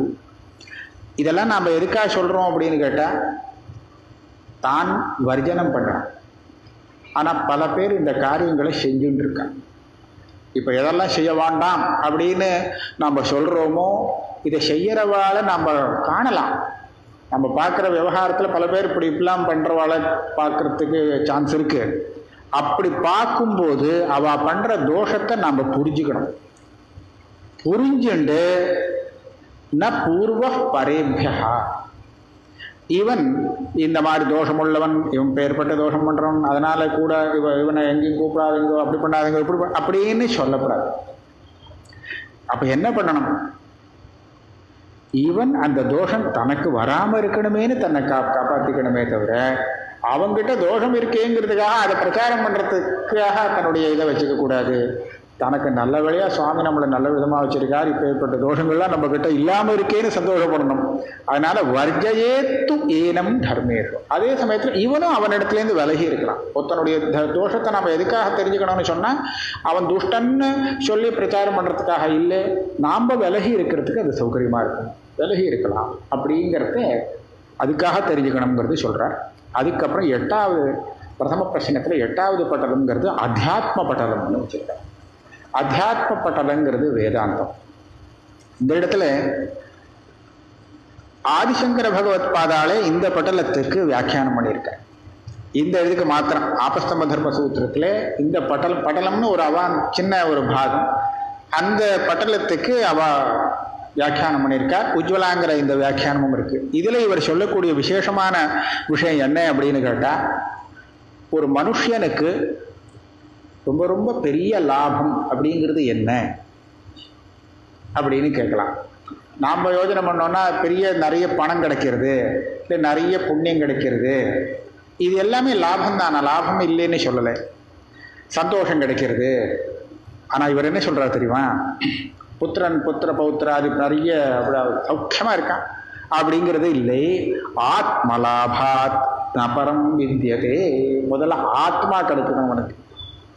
இவனுக்கு பாக்கி எல்லாம் கிடைக்கிறது, ஆத்மா காணாம போயிடுச்சுன்னா, ஆத்மானா தான் தன்னுடைய உண்மையான அந்த ஸ்வரூபம் இருக்கே அது காணாம போயிடுறது. வெளி தோற்றங்கள் வெளியெல்லாம் கிடைக்கிறது. ஆனா வெளியில எவ்வளவு கிடைச்சாலும் இந்த ஆத்மா கிடைக்கிறதுக்கு ஈடாக அது ஆகவே ஆகாது. ஆத்மலாபாத் ந பரம் வித்தியது. ஆக தன்னை அடையணும். முதல்ல தான் தனக்கு கிடைக்கணும், தன்னுடைய உண்மையான ஸ்வரூபம் தனக்கு கிடைக்கணும். நாம் யார் அப்படின்னு கேட்டோம்னா ஏதாவது சொல்லிட்டு இருப்போம். ஆனா அது தான் இல்லை. நம்மளுடைய உண்மையான ஸ்வரூபம் என்னங்கிறத இவன் தெரிஞ்சுக்கணுமே. அந்த தெரிஞ்சுக்கிறதுக்கு மேல வேற எந்த லாபமும் இல்லை. அதுதான் இவ்வளவு விஷயங்கிறார். ஆத்மலாபாத் ந பரம் வித்தியதே. இந்த ஆத்மா மாத்திரம் இவனுக்கு கிடைச்சு கொடுத்துன்னு சொன்னால் அப்ப என்ன ஆகும்னு கேட்டா, இவன் எப்படி ஆத்மா பார்க்கறான்னா, இந்த சரீரத்துக்கு ஒரு ஆத்மா, அந்த சரீரத்துக்கு ஒரு ஆத்மான்னு இல்லை, எல்லா சரீரத்துக்கும் ஒரே ஆத்மா. அவன் அத்தனை பிராணிகளுக்கும் தானே ஆத்மாவாக இருக்கிறத உணர்வான். ஒவ்வொருத்தருக்கும் ஒவ்வொரு ஆத்மாங்கிறது இல்லை. சர்வ பிராணிகளும் தன்னிடத்துல இருக்கு, சர்வ பிராணிகளிடத்திலும் தான் தான் இருக்கான், ஆத்மாவாக இருக்கான்ங்கிறத உணர்வானே. அந்த நிலை தான் அவனுடைய ஆத்மலாபம் அப்படிங்கிற ஒரு நிலை. அந்த மாதிரி ஒரு நிலையை அடைந்து விட்டான்னா அதுக்கு மேல இவனுக்கு சம்சாரத்துல மோகங்கிறது வரவே வராது. ஆத்மன் பஷ்யன் சர்வபூதானி நமுகே சிந்தையன் கவிஹி. இதை தெரிஞ்சுட்டானே ஆனால் அதுக்கு மேல அஜ்ஞானங்கிறது இவனை ஆட்டி படைக்காது. இந்த ஆத்மஸ்வரூபத்தை புரிஞ்சுண்டவன் சாட்சாத் பஷ்யேத் சவை பிரம்மா நாகபிருஷ்டே விராஜதி. பெரிய ஒரு ஆனந்தத்திலே அவன் இருக்கிறான். எந்த ஆனந்தத்துக்கு ஈடு ஆகாதோ அப்பேற்பட்ட ஒரு ஆனந்த ஸ்வரூபத்திலே அவன் நிலைச்சிருப்பான் அப்படிங்கிறது சொல்கிறது. இன்னும் அது எப்படிலாம் வருது அப்படிங்கிறதெல்லாம் சொல்லிட்டு வர்றார். இது வேதாந்தம்னு வச்சு விடலாம். இது இதுக்காக இல்லை, அது மாத்திரம் இல்லை. அப்புறம் சிலது நம்மளை எரிக்கக்கூடிய சில தோஷங்கள் இருக்கு. பூததாகியான் ஸ்லோகான் தோஷான் உதாகரிஷ்யாம். சில தோஷங்கள் நம்மளை எரிக்கிறது, நமக்கு வருது, நம்மளை எரிச்சுட்டு போகிறது, அது நமக்கு தெரியல. அது என்னன்னு கேட்டால் குரோதா, ஹர்ஷா, ரோஷா, லோபா, மோகா, தம்பா, துரோகா, மிருஷோத்தியம், இப்படி வரிசையா அசூயா, காமஹா, மன்யுஹு, அனாத்மை, இப்படி எல்லாம் இருக்கு. இப்போ நான் 2-3 மாத்திரம் சொல்கிறேன். குரோதகான்னு கோபம்னு சொல்லுவோம் இல்லையா, இந்த கோபம் நமக்கு எப்போ வருமோ இல்லையோ, இந்த கோபம் நம்ம என்ன பண்ணுறோம், அடுத்தவன் தப்பு பண்ணிவிட்டான் அப்படின்னு சொன்னால் அப்போ இந்த கோபத்தை காண்பித்து அவனுக்கு ஒரு தண்டனையை கொடுத்து விடுறோம். இப்படிதானே பண்ணுறோம். நமக்கு அவன் பண்ணினத்தினால் நமக்கு கோபம் வருது. கோபத்துக்கு எப்பவுமே ஒரு விஷயம் உண்டு. யாரு மேலே கோபமாக இருக்குன்னு அவன் சொல்ல முடியும். இந்த ஆள் மேலே தான் எனக்கு கோபமாக இருக்குது அப்படின்னு சொல்லலாம் இல்லையா. அப்போ அந்த கோபம் இருக்கே, அது அந்த ஆள் விஷயத்தில் ஏற்படுறது, நமக்கு ஏற்படுறது. இது நம்மளை எரிச்சுட்டு போகிறதான். வந்துட்டு போகும்போது சந்தோஷம்னு ஒன்று வருது, ஹர்ஷா அப்படின்னு. இதுவும் அப்படி தான் பண்ணுறது. நாம் என்ன நினச்சிட்டு இருக்கோம், கோபம் வந்தால் அது எரிச்சுட்டு போகும், ஆனால் சந்தோஷம் வந்தால் ரொம்ப நல்லா தானே இருக்குது, நிறைய சந்தோஷம் அப்படின்னு சொன்னால் இல்லை, அதுவும் நம்ம அந்த மாதிரி ஒரு ஏமாத்துட்டு தான் போகிறது. குரோதத்துக்கு நமக்கு என்னென்ன, ரொம்ப குரோதம் ஜாஸ்தி ஆகிடுச்சுன்னா உடம்பு ஆடுமா, ஒரே சூடாகிடும், சில வேர்வையெல்லாம் வருமா, வாயெல்லாம் கொஞ்சம் இப்படிலாம் நடுங்கும். இதெல்லாம் அதுக்கு லிங்கம்னு சொல்லியிருக்கா. ஹர்ஷகான்னு சொன்னால் சில விஷயங்கள் நடந்து போச்சுன்னு சொன்னால் அடேப்பா நினச்சி பார்க்காத அளவுக்கு இப்படி நடந்து போச்சு அப்படின்னு மயிர்கூச்சல்லாம் ஏற்படுமா, இப்படிலாம் வரும். இது ரெண்டுமே நம்மளுடைய சக்தியை பூரா அழிச்சுட்டு போயிடும். குரோதமும் சரி, இந்த இதுவும் சரி. இனிமேல் லோபம்ங்கிறது என்ன, கிடைச்சத்தோட சந்தோஷப்பட்டு போமே அப்படிங்கிற எண்ணம் வருதுதான், அது அலோபம். இன்னும் வேணும்னு பேராசை இருக்கு, இதுக்கு லோபம்னு பேரு. அடுத்தவனுடைய எல்லாம் நமக்கும் சேரணுமே, அங்கே பார்த்ததெல்லாம் நமக்கு வரணுமே அப்படின்னு கேட்டாங்க, அப்படின்னு ஒரு ஆசை வந்ததுன்னா அதுக்கு தான் லோபம்னு பேரு. இதுவும் இதே காரியத்தை தான் செய்யுது. மோகம் என்ன செய்யணும் என்ன செய்ய வேண்டாங்கிறத தீர்மானம் பண்ண விடாது, அது அப்படியே குழப்பி விட்டுடும். எதை செய்ய வேண்டாமோ அதுதான் இப்போ செய்ய வேண்டிய முதல் காரியம் அப்படின்னு ஒரு புத்தியை ஏற்படுத்தி கொடுத்து அதை அப்பேற்பட்ட காரியத்தை பண்ண வச்சுவிடும். அதனால இப்பேற்பட்ட விஷயங்கள்லாம் இருக்கு, தம்பம், இதெல்லாம் நம்மளை எரிச்சுட்டு போகிறது. அதை நீங்கள் புரிஞ்சுங்கோ. அதனால நம்மளை எரிக்கிறதுக்கு இதுகளுக்கு இடம் கொடுக்காதுங்க அப்படின்னு சொல்றதுக்காக சொல்றார். இதுக்கு விபரீதமாக அக்ரோதா, அஹர்ஷா, அரோஷா, அலோபா, அமோகா, இது எல்லாத்துலையும் ஒரு ஆவை சேர்த்துட்டு அதெல்லாம் வளர்த்துக்கிறதுக்கு நாம் பிரயத்தனம் பண்ணணும். இதுதான் அத்தியாத்ம பட்டலத்தினுடைய சார். அப்போதான் நம்மளுடைய ஆத்மஸ்வரூபத்தை அடைய முடியும். இது அத்தியாத்ம பட்டலமாச்சு. இதுக்கு மேலே ஒரு ஸ்நாதகன், அதாவது பிரம்மச்சரியத்தை முடிச்சு விட்டான். இனிமேல் இவன் கிரகஸ்தாசிரமத்துக்கு போகணும். அப்படி போகும்போது அவன் எந்தெந்த மாதிரி சில தர்மங்களை அனுஷ்டிக்கணும். பிரம்மச்சாரிக்கு இந்த சாப்பாடு விஷயத்தில் இப்படித்தான் இருந்துன்னு சாப்பிடணும், அப்படிதான் இருந்துன்னு சாப்பிடணுங்கிறது இல்லை. பசிக்கு சாப்பிட்டுட்டா போகும் அப்படிங்கிறது இருக்குது. ஆனால் இனிமேல் அவனுக்கு வேறு சில நியமங்கள்லாம் ஏற்படுறது. அப்படி இருக்கும்போது இந்த மாதிரி அவன் பண்ணினானே ஆனால் அவனுக்கு ரொம்ப விசேஷம், நல்லது வரும் அப்படின்னு ஒரு இவனே செய்ய வேண்டியதான். சாப்பாடுங்கிறது சாப்பிடாம ஒருத்தர் இருக்க போதில்லை, சாப்பிட தான் போகிறான். ஆனால் இப்படி இருந்துட்டு அந்த சாப்பாடை சாப்பிட்டானே ஆனால் ஒரு விசேஷம்னு சொல்கிறது ஒரு ஸ்லோகம். பிராங்முகா அன்னானி புஞ்சீத உச்சரே தட்சிணாமுகா உதன்முகா மூத்திரங்குரியாத்து பிரத்யக் பாதாவ நேஜனம். சும்மா தெரிஞ்சுக்கலாமேங்கிறதுக்காக சாப்பிடும்போது கிழக்கு முகமாக உட்கார்ந்து இவன் சாப்பிட்டால் விசேஷம். அதே மாதிரி மலம் கழிக்கும் போது தட்சிணாமுகமாக இருந்துட்டு பண்ணுறது. மூத்திரத்துக்கு உதன்முகா வடக்கு முகமாக உட்கார்ந்து செய்கிறது. கால் அலம்புறான் இல்லையா, கால் அலம்பும் போது பிரத்யக் பாதாவ நேஜனம், மேற்கு முகமாக இருந்துட்டு கால் அலம்புறதுன்னு சொன்னால் அது விசேஷம். எப்படியும் கால் அலம்ப போகிறான், இது மேற்கு முகமாக இருந்து நம்ம அலம்பினானே ஆனால் அதில் ஒரு சில விசேஷங்கள், விசேஷ பலன்கள் உண்டு அப்படிங்கிற இந்த மாதிரி பல விஷயங்கள். இது பெரிய புண்ணியத்தை கொடுக்கும்னு நான் சொல்ல போறது இல்லை. ஆனால் இதனால ஒரு லாபம் இருக்கு. செய்யக்கூடிய காரியத்தை இப்படி செஞ்சால் கொஞ்சம் பலம் அதிகமாக வரும், அதை சொல்றது. அப்படி சில விஷயங்கள்லாம் சொல்லப்பட்டிருக்கு. அதுக்கு மேலே கிரகஸ்தனுடைய தர்மத்தை பற்றி சொல்லிட்டு வர்றது 2வது பிரச்சனை. நிறைய விஷயங்கள் இருக்கு. அதில் பார்க்கறச்சு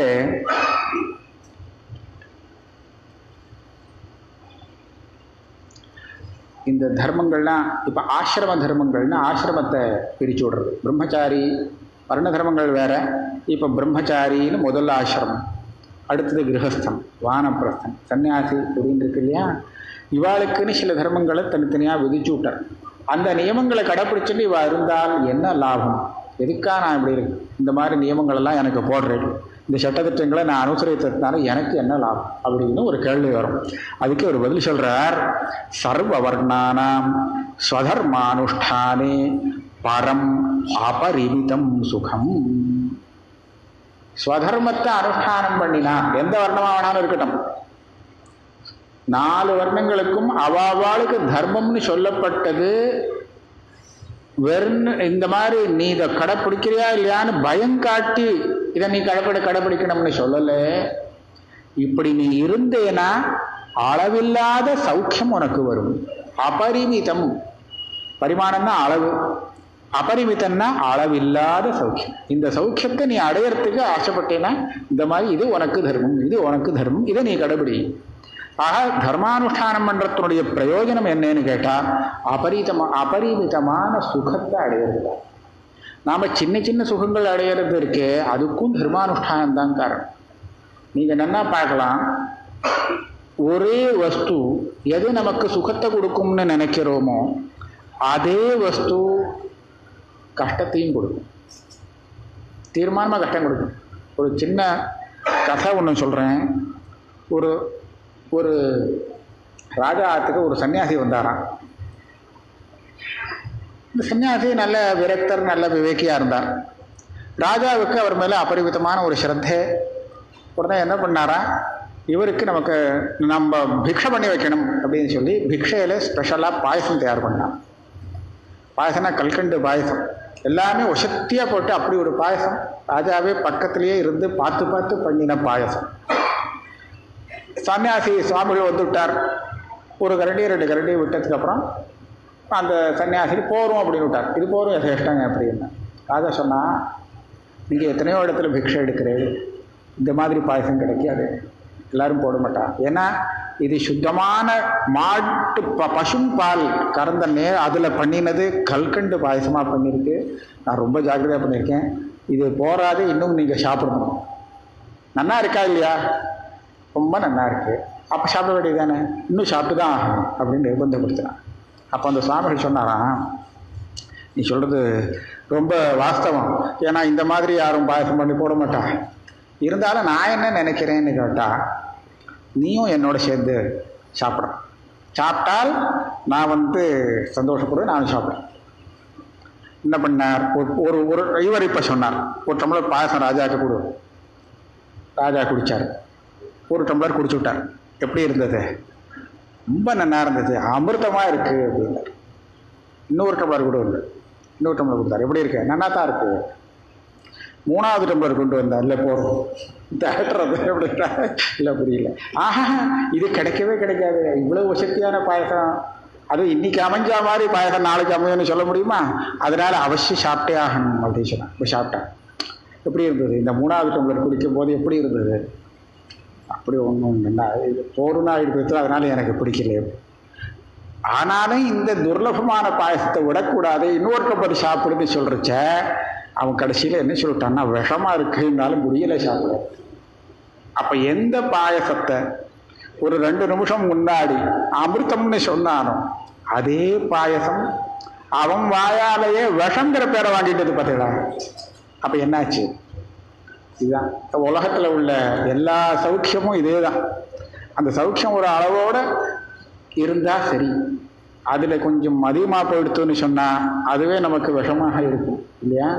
அதனால நாம் சௌக்கியத்தை அது மூலமாக அனுபவிக்கிறதுக்கும் ஒரு தர்மம் கூட இருந்தால் தான் அந்த சௌக்கியத்தை அனுபவிக்க முடியும். சின்ன சௌக்கியமாக இருந்தாலும் அதே தான்.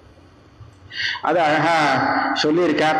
தர்மானுஷ்டானம் இது பிரதிபத்தியதே தச்சக்கரவத் உபயோர் லோகயோகோ சுக ஏவ வர்த்ததே. இவன் தர்மானுஷ்டானத்தை பண்ணிட்டு இருந்தான்னா இந்த லோகம் மாத்திரம் இல்லை, இனிமேல் மறுபடியும் இன்னொரு ஜென்மா வருமோ இல்லையோ, எல்லா ஜென்மத்திலையும் இவனை காப்பாற்றக்கூடியது தர்மம். இந்த இப்போ சௌக்கியம் அனுபவிக்கிறது இவன் பண்ணின தர்மத்தினுடைய பலமான சௌக்கியம்தான். அடுத்த ஜென்மாவும் இதே மாதிரி சௌக்கியமாக இருக்கணும், கஷ்டப்படாமல் இருக்கணும்னு சொன்னால் இவன் பண்ணுற தர்மம் தான் அவனை கஷ்டப்படுத்தாமல் வைக்கும் இல்லையா? இப்படி சக்கரவத் சுழண்டு வந்துட்டு இருக்கு. ஆனால் தர்மம் தான் காப்பாற்றுறது அப்படிங்கிறத அழகாக சொன்னார். இதை சொல்லிட்டு நான் மேலே போயிடுறேன். 172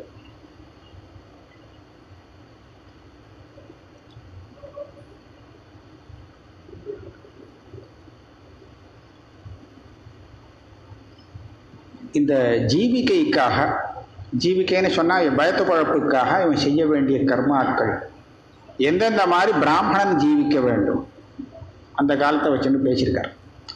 ஸ்வகர்ம பிராமணஸ்ய அத்தியனம் அத்தியாபனம் யஜ்ஞ யாஜனம் தானம் பிரதிகிரகணம் தாயாத்யம் சிலோஞ்சா. 3 காரியம் அவன் அவசியம் பண்ணி தான் ஆகணும். அதாவது அத்தியனம், யஜனம் தாம் பண்ணக்கூடிய கர்மாக்கள் அனுஷ்டானம் பண்ணுறது, தானம், இதை தவிர்த்து அத்தியாபனம் இன்னொருத்தனுக்கு பாடம் சொல்லி கொடுக்கறது, அதே மாதிரி இன்னொருத்தனுக்கு யாகம் பண்ணி வைப்பது, அது மூலமாக அவனுக்கு அது பணம் வரும். அதே மாதிரி இன்னொருத்தன் கொடுக்கக்கூடிய தானத்தை வாங்கி கொள்வது. தானத்தை வாங்கிக்கிறதுக்கு பிராமணன் ஒருத்தனுக்கு தான் ரைட் இருக்கு, வேற யாரும் தானத்தை வாங்க முடியாது. வேற வர்ணங்களுக்கு அந்த ரைட்டு கொடுக்கல. அதனால பிரதிகிரகணம். இன்னொன்று ஜீவிக்கிறதுக்கு என்னன்னா தாயாத்தியம். பூர்வீகாளுக்கு கிடைச்ச அந்த சொத்து இருந்ததுன்னு வச்சுக்கோங்களேன், அந்த சொத்துலேருந்து இவனுக்கு பங்கு வருமே, அதுக்கு தான் தாயம்னு பேர். அதை வச்சுட்டு ஜீவிக்கலாம். அதுவும் இல்லை அப்படின்னு சொன்னாக்க சிலோஞ்சகா அப்படின்னு சொல்லியிருக்கேன். சிலோஞ்சகா அப்படிங்கிறதுக்கு என்னன்னு கேட்டால், இந்த இதில் வளைச்சல் நன்னா ஆயிடுத்து அப்படின்னு சொன்னால் அந்த இதை அறுத்துடுவா இல்லையா, நெல்லெல்லாம் அறுத்து விடுவா. அறுத்து ஒரு இடத்துல அதை நன்னா புடைச்சு கிடச்சி சரி பண்ணி அதை நெல்லாக பிரிப்பான். பிரிக்கும்போது ஸ்தூலமாக இருக்கிறது எல்லாத்தையும் எடுத்துன்னு வந்துடுவா. அவள் தனக்கு எடுத்துன்னு விடுவா. நெல்லெல்லாம் அவள் ஆற்றுக்கு போயிடும். இனிமேல் இவன் அங்கே போய் தேடணுமா. அங்கே போய் தேடினா ஒவ்வொன்றா கிடைக்கும், இறஞ்சி கிடக்கும். அந்த நெல்லுகள்லாம் சிலது வயலில் அந்த இடத்துல களத்தில் இறஞ்சி கிடக்குமா. அப்படி இருக்கிறத ஒவ்வொன்றா எடுத்து கொண்டு வந்து, இது யாருக்கும் சொந்தம் இல்லை, இப்போ இவன் தான் எடுத்துக்கலாம். இவன் எடுத்துட்டு இவன் அதை உபயோகப்படுத்திக்கலாம் தன்னுடைய இதுக்கு. சாத்தியமே இல்லை இந்த காலத்தில். அப்படி இருந்தவாள்லாம் இருந்திருக்கா. சிலோஞ்சகான் உஞ்ச கணச ஆதானம். அதை வேற யாருக்கும் எதுவும் வாங்கிக்கிறது இல்லை. இதுதான், இதை வச்சுட்டே ஜீவனம் பண்ணிட்டு இருந்தவாள்லாம் அப்படி பிராமணனால் ஒரு காலத்தில் இருந்திருக்கா. தனக்கு ஜீவனம் நடக்கணுமே அப்படிங்கிறதுக்காக திருட்டுத்தனங்கள்லாம் பண்ணவே கூடாது. இந்த மாதிரி உனக்குன்னு சொல்லப்பட்ட அந்த உபாயத்தை வேணும்னா நீ பண்ண, அதை தவிர்த்து விபரீதமான காரியம் செய்யாதே அப்படின்னு சொல்லியிருக்கு. அதில் க்ஷத்ரியனுக்கு இந்த இதெல்லாம் கிடையாது. அவனுக்கு இந்த இது எதுவுமே கிடையாது. அவனுக்கு அத்தியனம் பண்ணுறது அவனுடைய தர்மம். அதே மாதிரி யஜ்ஞம் பண்ணுறது தர்மம், தானம் கொடுக்கறது தர்மம், வாங்கிறது தர்மம் இல்லை. அவனுக்கு பணம் வரணுமே, வந்தால் தானே கொடுக்க முடியும். அப்போ அவனுக்கு என்ன பணம் வரத்துக்கு வழி என்ன அப்படின்னு கேட்டால், தண்ட யுத்தாதிகானி. அவன் தண்டித்து சில சமயத்தில் பணம் வாங்க வேண்டியிருக்கும். யுத்தம் பண்ணி ஜெயிச்சு பணத்தை வாங்க முடியாது. அதுக்கு தகுந்த யாரை தண்டிக்கணும், யாருக்கிட்டேருந்து யாரை ஜெயிக்கணும் அப்படிங்கிறதெல்லாம் கணக்கு இருக்கு. ஆக இப்படி தான், இதுதான் அவனுக்கு பணம் வரத்துக்கு, அதாவது டேக்ஸ் வாங்கிக்கிறதுன்னு இருக்கோ இல்லையோ ஜனங்கள்கிட்டேருந்து, அந்த டேக்ஸ் வாங்கிக்கிறதும் அவனுடைய ஒரு கடமையில் வரும். அது மூலமாக தான் அவன் இது பண்ணி ஆகணும். வைஷ்யனுடைய கர்மா என்னன்னா கிருஷி கோரக்ஷ வாணிஜ்யாதிகம். அவன் தண்டம் கொடுக்கறதுக்கு அவன் அதிகாரி இல்லையா, யுத்தம் பண்ணுறதுக்கும் அவனுக்கு ரைட்டு கிடையாது. இவன் பூமியிலேருந்து வரக்கூடிய வஸ்துவை நிறைய விருத்தி பண்ண முடியும். கிருஷி கோரக்ஷ வாணிஜ்யாதிகம். இப்படியாக இது 4 சேர்ந்ததுன்னு வச்சுங்களேன், ரொம்ப பரமசூட்சமாக இருக்கும், சொர்க்கமாக இருக்கலாம். ஒவ்வொருத்தரும் அவாவா தன் காரியத்தை பார்த்துட்டு 4 பேரும் ஒத்துமையாக இருந்தான்னு ஒத்துமையாக இருந்தால் தான் அப்படி இருந்திருக்கு, ஒரு காலத்தில் இருந்திருக்கு. இப்படியாக தர்மங்களை சொல்லிட்டு அப்புறம் என்ன விஷயங்கள் சொல்லியிருக்குன்னா, இவன் எப்படி தண்டங்கள் கொடுக்கணும் அப்படின்னா, ராஜாவாக இருக்கிறவன் யாருக்கு எந்த மாதிரியான தண்டனை கொடுக்கணும் அப்படிங்கிற விஷயங்களையும் பேசியிருக்காங்க. ஒன்றும் விடலை. அதில் ஒரே ஒரு விஷயம் சொல்கிறேன். இந்த கிருஷி பண்ணுறவன் சோம்பேறித்தனமாக இருந்து கிருஷி பண்ணல அப்படின்னு சொன்னால் அவனுக்கு தண்டனை கொடுக்கலாமா ராஜா? என்ன தண்டனை கொடுக்கறது அப்படின்னு கேட்டால், அவன்கிட்டேருந்து பணத்தை கொடுக்கறதுங்கிறது இல்லை. பணம் கொடுக்கக்கூடாது. இப்போ பணம் பைசா கூட அவனுக்கு எடுத்து வச்சுக்கோ அப்படிங்கிறது இல்லையா? அவனுக்கு எப்பேற்பட்ட தண்டனை கொடுக்கறதுன்னு சொன்னால் அதை ஒரு பேர் கொடுத்துருக்கார்.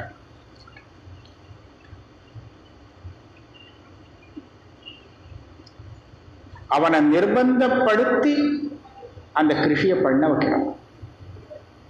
நீ பண்ணாமல் இருந்தது உனக்கு நான் எச்சரிக்கை கொடுக்குறேன், நீ பண்ணாமல் இருக்கக்கூடாது, நீ பண்ணித்தான் ஆகணும் அப்படின்னு நிர்பந்தப்படுத்தணும்.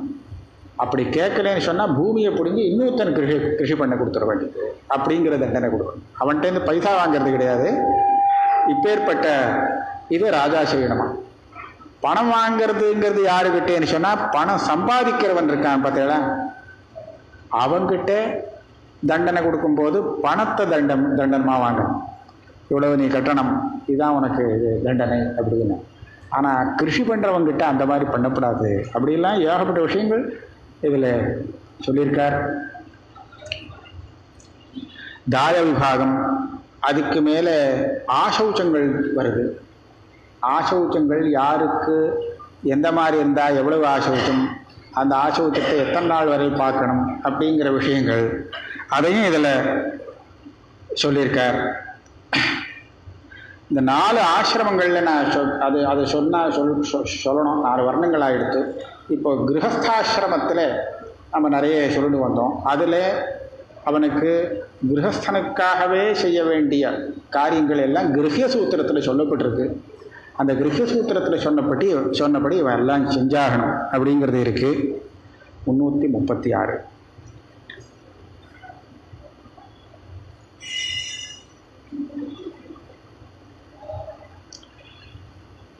ஆ 4 ஆசிரமங்கள் சொன்னா இல்லையா? 4 ஆசிரமத்தில் என்னென்ன ஆசிரமம் அப்படின்னு கேட்டால், பிரம்மச்சாரி, கிரகஸ்தன், வானப்பிரஸ்தன், சந்நியாசி அப்படின்னு 4 ஆசிரமங்கள். இந்த 4 ஆசிரமங்களில் பூர்வ ஆசிரமங்களை காட்டிலும் உத்தரோத்தர ஆசிரமம் வசதி. பிரம்மச்சாரியாக இருக்கிறவனை காட்டிலும் கிரகஸ்தனாக இருந்து தன்னுடைய கடமையை செஞ்சுட்டு இருக்கிறவன் இன்னும் வசதி. அவனை விட வானப்பிரஸ்தனாக போகக்கூடியவன் அவன் வசதி. அதை விட இது சன்னியாசியாக இருக்கிறவன் வசதி. இந்த வசதியாக இருக்கிறதுனால தான் சன்னியாசியை எல்லாரும் நமஸ்காரம் பண்ணணும்.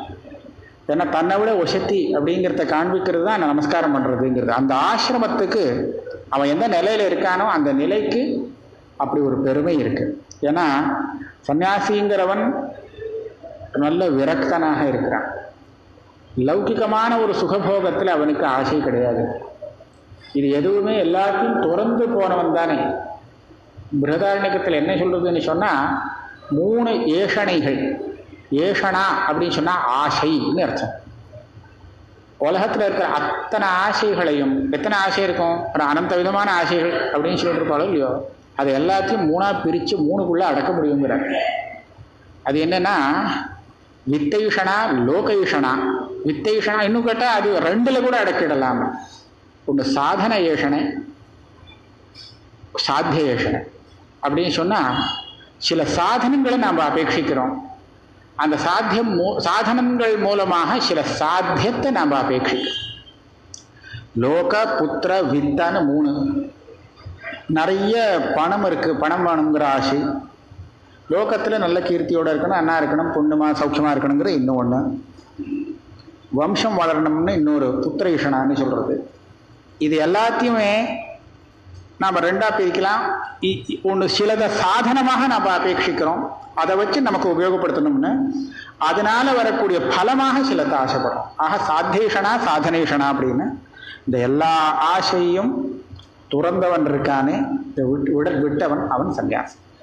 ஆக இதை விட்டுட்டு அவன் பிக்ஷாச்சரியம் சரந்தின்ட்டான். பிக்ஷாச்சரியம் சரந்தின்னு சொன்னால் பிச்சை வாங்கிட்டு இருக்கான். ஏன்னா பிச்சை வாங்குறது நமக்கு என்னமோ அவன் வந்து கஷ்டப்படுறான்னு நினச்சிட்டு இருப்பான். ஆனால் அவனுக்கு ஆசை இல்லாதவனுக்கு அதில் ஒன்றும் கஷ்டமே இருக்காது. வேற எதுலேயுமே ஆசை இல்லாததுனால அப்படி இருந்துட்டு இருக்கான். அப்பேற்பட்ட ஆசிரமத்தை ரொம்ப விசேஷமாக இந்த இதில் சொல்றது.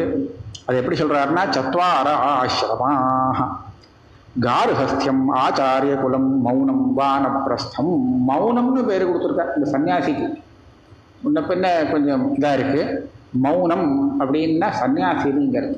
ஏன்னா 4 ஆசிரமத்தில் சன்னியாசாசிரமம் தான் வருது. தேஷு சர்வேஷு யதோபதேசம் அவ்யக்ரோ வர்த்தமான க்ஷேமம் கச்சதி. இந்த கிரமத்தில் அவன் வந்து தர்மத்தை அனுஷ்டானம் பண்ணிட்டு வந்துட்டானே ஆனால் க்ஷேமத்தை அடைவான். அப்போ பிரம்மச்சரியங்கிறது எவ்வளவு 4 ஆசிரமத்தையும் கடைபிடிக்கிறவனை சொல்றான். சர்வேஷாம் உபநயன பிரபிருதி சமானஹா ஆச்சாரிய குலே வாசகா. எல்லாருக்குமே உபநயனத்திலேருந்து ஆரம்பிச்சு கிரகஸ்தனாகிறதுக்கு முன்னாடி பரியந்தம் ஆச்சாரிய குலத்தில் ஆச்சாரியனோடு வாசம் பண்ண வேண்டியது பிரம்மச்சாரி. இந்த ஆசிரமம் எல்லாருக்கும் உண்டு. அதுக்கப்புறம் புத்வா கர்மாணி எத் காமயத்தே ததாரபேத. இவன் கிரகஸ்தனா ஆனதுக்கு அப்புறம் இவன் அந்த பிரம்மச்சரிய ஆசிரமத்தில் இவன் வந்து எல்லாம் வித்தியை நன்னா கிரகிச்சுன்னு விடுறான். இனிமேல் தான் செய்ய வேண்டியது என்ன, செய்யக்கூடாது என்னங்கிறது என்ன தெரிஞ்சுட்டு இனிமேல் கிரகஸ்தனானதுக்கு அப்புறம் அந்த செய்கிறான். எது வேணுமோ அதை செய்கிறான். இப்படி செஞ்சதுக்கு அப்புறம் அவன் அதுக்கு மேலே போரும் அப்படிங்கிற ஒரு எண்ணம் வருது. அப்போ விட்டுட்டு போகிறான். இதுதான் ஆசிரமங்களுடைய ஒரு ஸ்வரூபம். அதனால இந்த கிரமத்தில் போய் கடைசியில் சந்நியாசாசிரமத்தில் போகும்போது அவன் அப்படியே மோட்சத்தை அடைகிறான். சந்நியாசாசிரமத்தை இதெல்லாம் விட்டானே தவிர அவன் ஞானத்தில் அவனுடைய ஈடுபாடு இருக்கும். ஆத்மலாபான் நபரம் வித்தியத்தைன்னு சொன்னாரே, அந்த ஆத்மலாபத்தை அடையிறதுக்கு அந்த ஆசிரமங்கிறது ரொம்ப உபயோகப்படுற ஒரு ஆசிரமம். அவனால தான் அந்த மாதிரி தன்னுடைய ஆத்மலாபத்தை அடையிறதுக்கு முடியும். மற்ற வாழ்க்கை ஏகப்பட்ட காரியங்கள் இருக்கும்போது அந்த ஆத்மலாபத்துக்கு இவனால் ஈடு கொடுக்க முடியாது. ஆனால் சன்னியாசி அதுக்காகவே தன்னுடைய ஆசிரமத்தை உபயோகப்படுத்துறதுனால அவனுக்கு தான் சரியானபடி ஆத்மலாபங்கிறது கிடைக்கும். அதனால அதுதானே ரொம்ப பெருசாக சொன்னார். அப்பேற்பட்ட அந்த ஆத்மலாபத்துக்கு உபயோகப்படுத்தக்கூடிய ஆசிரமம் அது விசேஷமான ஆசிரமம் அப்படின்னு சொல்லி கடைசியில் இப்போ முடிக்கிற உபசம்ஹாரத்துக்கு வர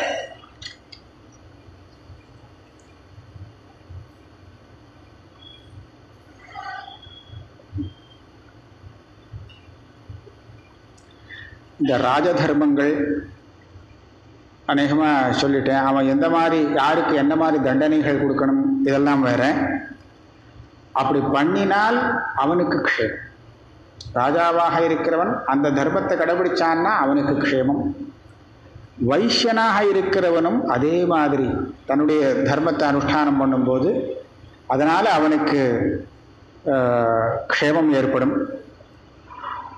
சில சமயம் என்ன ஆகும்னு கேட்டால், அவனுடைய பசுக்கள் எங்கேயாவது வெளியில் வனத்தில் எங்கேயாவது சுத்த போயின்னு இருக்கும்.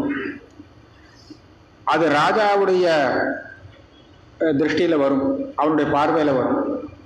அப்படி வரும்போது அவன் என்ன பண்ணணும்னு சொன்னால், அந்த பசுக்கள் மற்றவர்களுடைய ஒரு க்ஷேத்திரத்தில் அவளுடைய அந்த சஸ்யக்ஷேத்திரத்தில் போய் மேயறது அப்படின்னு சொன்னால் அது ஒரு அவளுக்கு நஷ்டம் தானே ஏற்படுத்தும். அப்படி இருக்கும்போது அதை அங்கேருந்து பிரித்து இவன்கிட்ட ஜாக்கிரதையாக வச்சுக்கோ உன்னுடைய மாடுகளைன்னு சொல்லி கொண்டு கொடுக்கணும். அவன் மறுபடியும் அதே மாதிரி விட்டான்னு வச்சுக்கோளேன், புனப்பிரமாதே இன்னும் ஒரு தடவை 2 தடவை பார்க்கணும் இவன் பசு சரியாக வச்சுட்டு இருக்கானா இல்லையான்னு. இல்லைட்டா நான் எடுத்துன்னு உடனே எடுத்துட்டு வேண்டியது அந்த பசுக்களை. அதுக்கப்புறம் இவன் கட்டுப்பாட்டில் வந்துடும். இப்படியெல்லாம் பல தண்டனைகள் சொல்லி எப்படி இருக்கணுங்கிறத சொல்லி கொடுத்துருக்கார். அதுக்கு அப்புறம் கடைசியில் முடிக்கிறச்சேன் இது ஒரு விசேஷமான இதுகள். இங்கே சொல்லி கொடுத்தது என்னன்னு கேட்டால் ஆச்சாரங்கள். ஏன்னா தர்மம் என்ன அனுஷ்டானம் பண்ணுங்கிறதுலாம் கிரக சூத்திரம் சிரோத சூத்திரங்களில் சொல்லியிருக்கு. அதை எப்படி அனுஷ்டானம் பண்ணுறதுக்கு எந்த மாதிரி நம்ம லோகத்தில் விவகாரம் பண்ணணுங்கிற அந்த சாமயாச்சாரிகமான தர்மங்களைத்தான் இங்கே விசேஷமாக சொல்லியிருக்கார். அதில் இதுக்கு மேலே இன்னும் தெரிஞ்சுக்கணும் அப்படின்னு சொன்னால் என்ன எங்கே தெரிஞ்சுக்கணும்னா ஸ்திரீபியா சர்வ வர்ணேபியா தர்மசேஷான் பிரதியாதித்யேக இத்யேகே. நம்ம பரம்பரையில் வயசான ஸ்திரீக்கள் இருப்பாள். அவளுக்கு நிறைய விஷயங்கள் தெரிஞ்சிருக்கும். எப்படி தெரிஞ்சிருக்கும்னா படித்து தெரிஞ்சுக்கும் இல்லை, அவள் நம்மளை விட நிறைய பேரை பார்த்துருப்பா இல்லையா. அப்படியாக எப்படி ஆச்சாரம் இருக்குது என்ன பண்ணுவாங்கிற விஷயங்கள்லாம் அவளுக்கு நிறைய தெரிஞ்சிருக்குமா. இப்போ சொல்ல விட்டு போன விஷயங்கள்லாம் அவாக்கிட்டேருந்து தெரிஞ்சுக்கலாம். அதுவும் சர்வ வர்ணேபியான்னு வேறு சொல்கிறான். பிராமண ஸ்திரீயாக இருந்தால் தான் தெரிஞ்சுக்கணும்னு இல்லை, எல்லா வர்ணத்து ஸ்திரீக்களும் வயசானவாள்லாம் இருக்காளே அவளுக்கு அந்த பழக்கம் என்னங்கிறது தெரிஞ்சிருக்கணும். ஆச்சாரம் எப்படி இருப்பா அப்படிங்கிறதெல்லாம் தெரிஞ்சு வச்சுட்டு இருப்பா. அப்படின்னா அந்த காலத்தில் அவள்லாம் அந்த மாதிரி இருந்தாங்கிறது தெரியுது இல்லையா. அப்போ அவாக்கிட்டேருந்து பாக்கி உள்ளதை தெரிந்து கொள்ள வேண்டியதுன்னு முடிக்கிறார். ஆச்சரியமாக இருக்கு இல்லையா. ஸ்ரீ ஸ்திரீபிய சர்வவர்ணேபியா தர்மசேஷான் பிரதியாத் இத்தியேகே இத்தியேகே. இப்படியாக நம்ம ஆரம்பத்துலேருந்து கடைசி வரை இந்த தர்மசூத்திரத்தில் ஒரு பார்வையில் பார்த்தாச்சு. நடுப்புற நிறைய விஷயங்கள்லாம் இருக்கு. ஆனால் இவ்வளவு தூரம் அவர் அந்த தர்மசூத்திரத்தில் விஷயங்களை எடுத்து கொட்டியிருக்கா அப்படிங்கிறத ஒரு பார்க்குறதுக்கு சந்தர்ப்பம் கிடைச்சிது.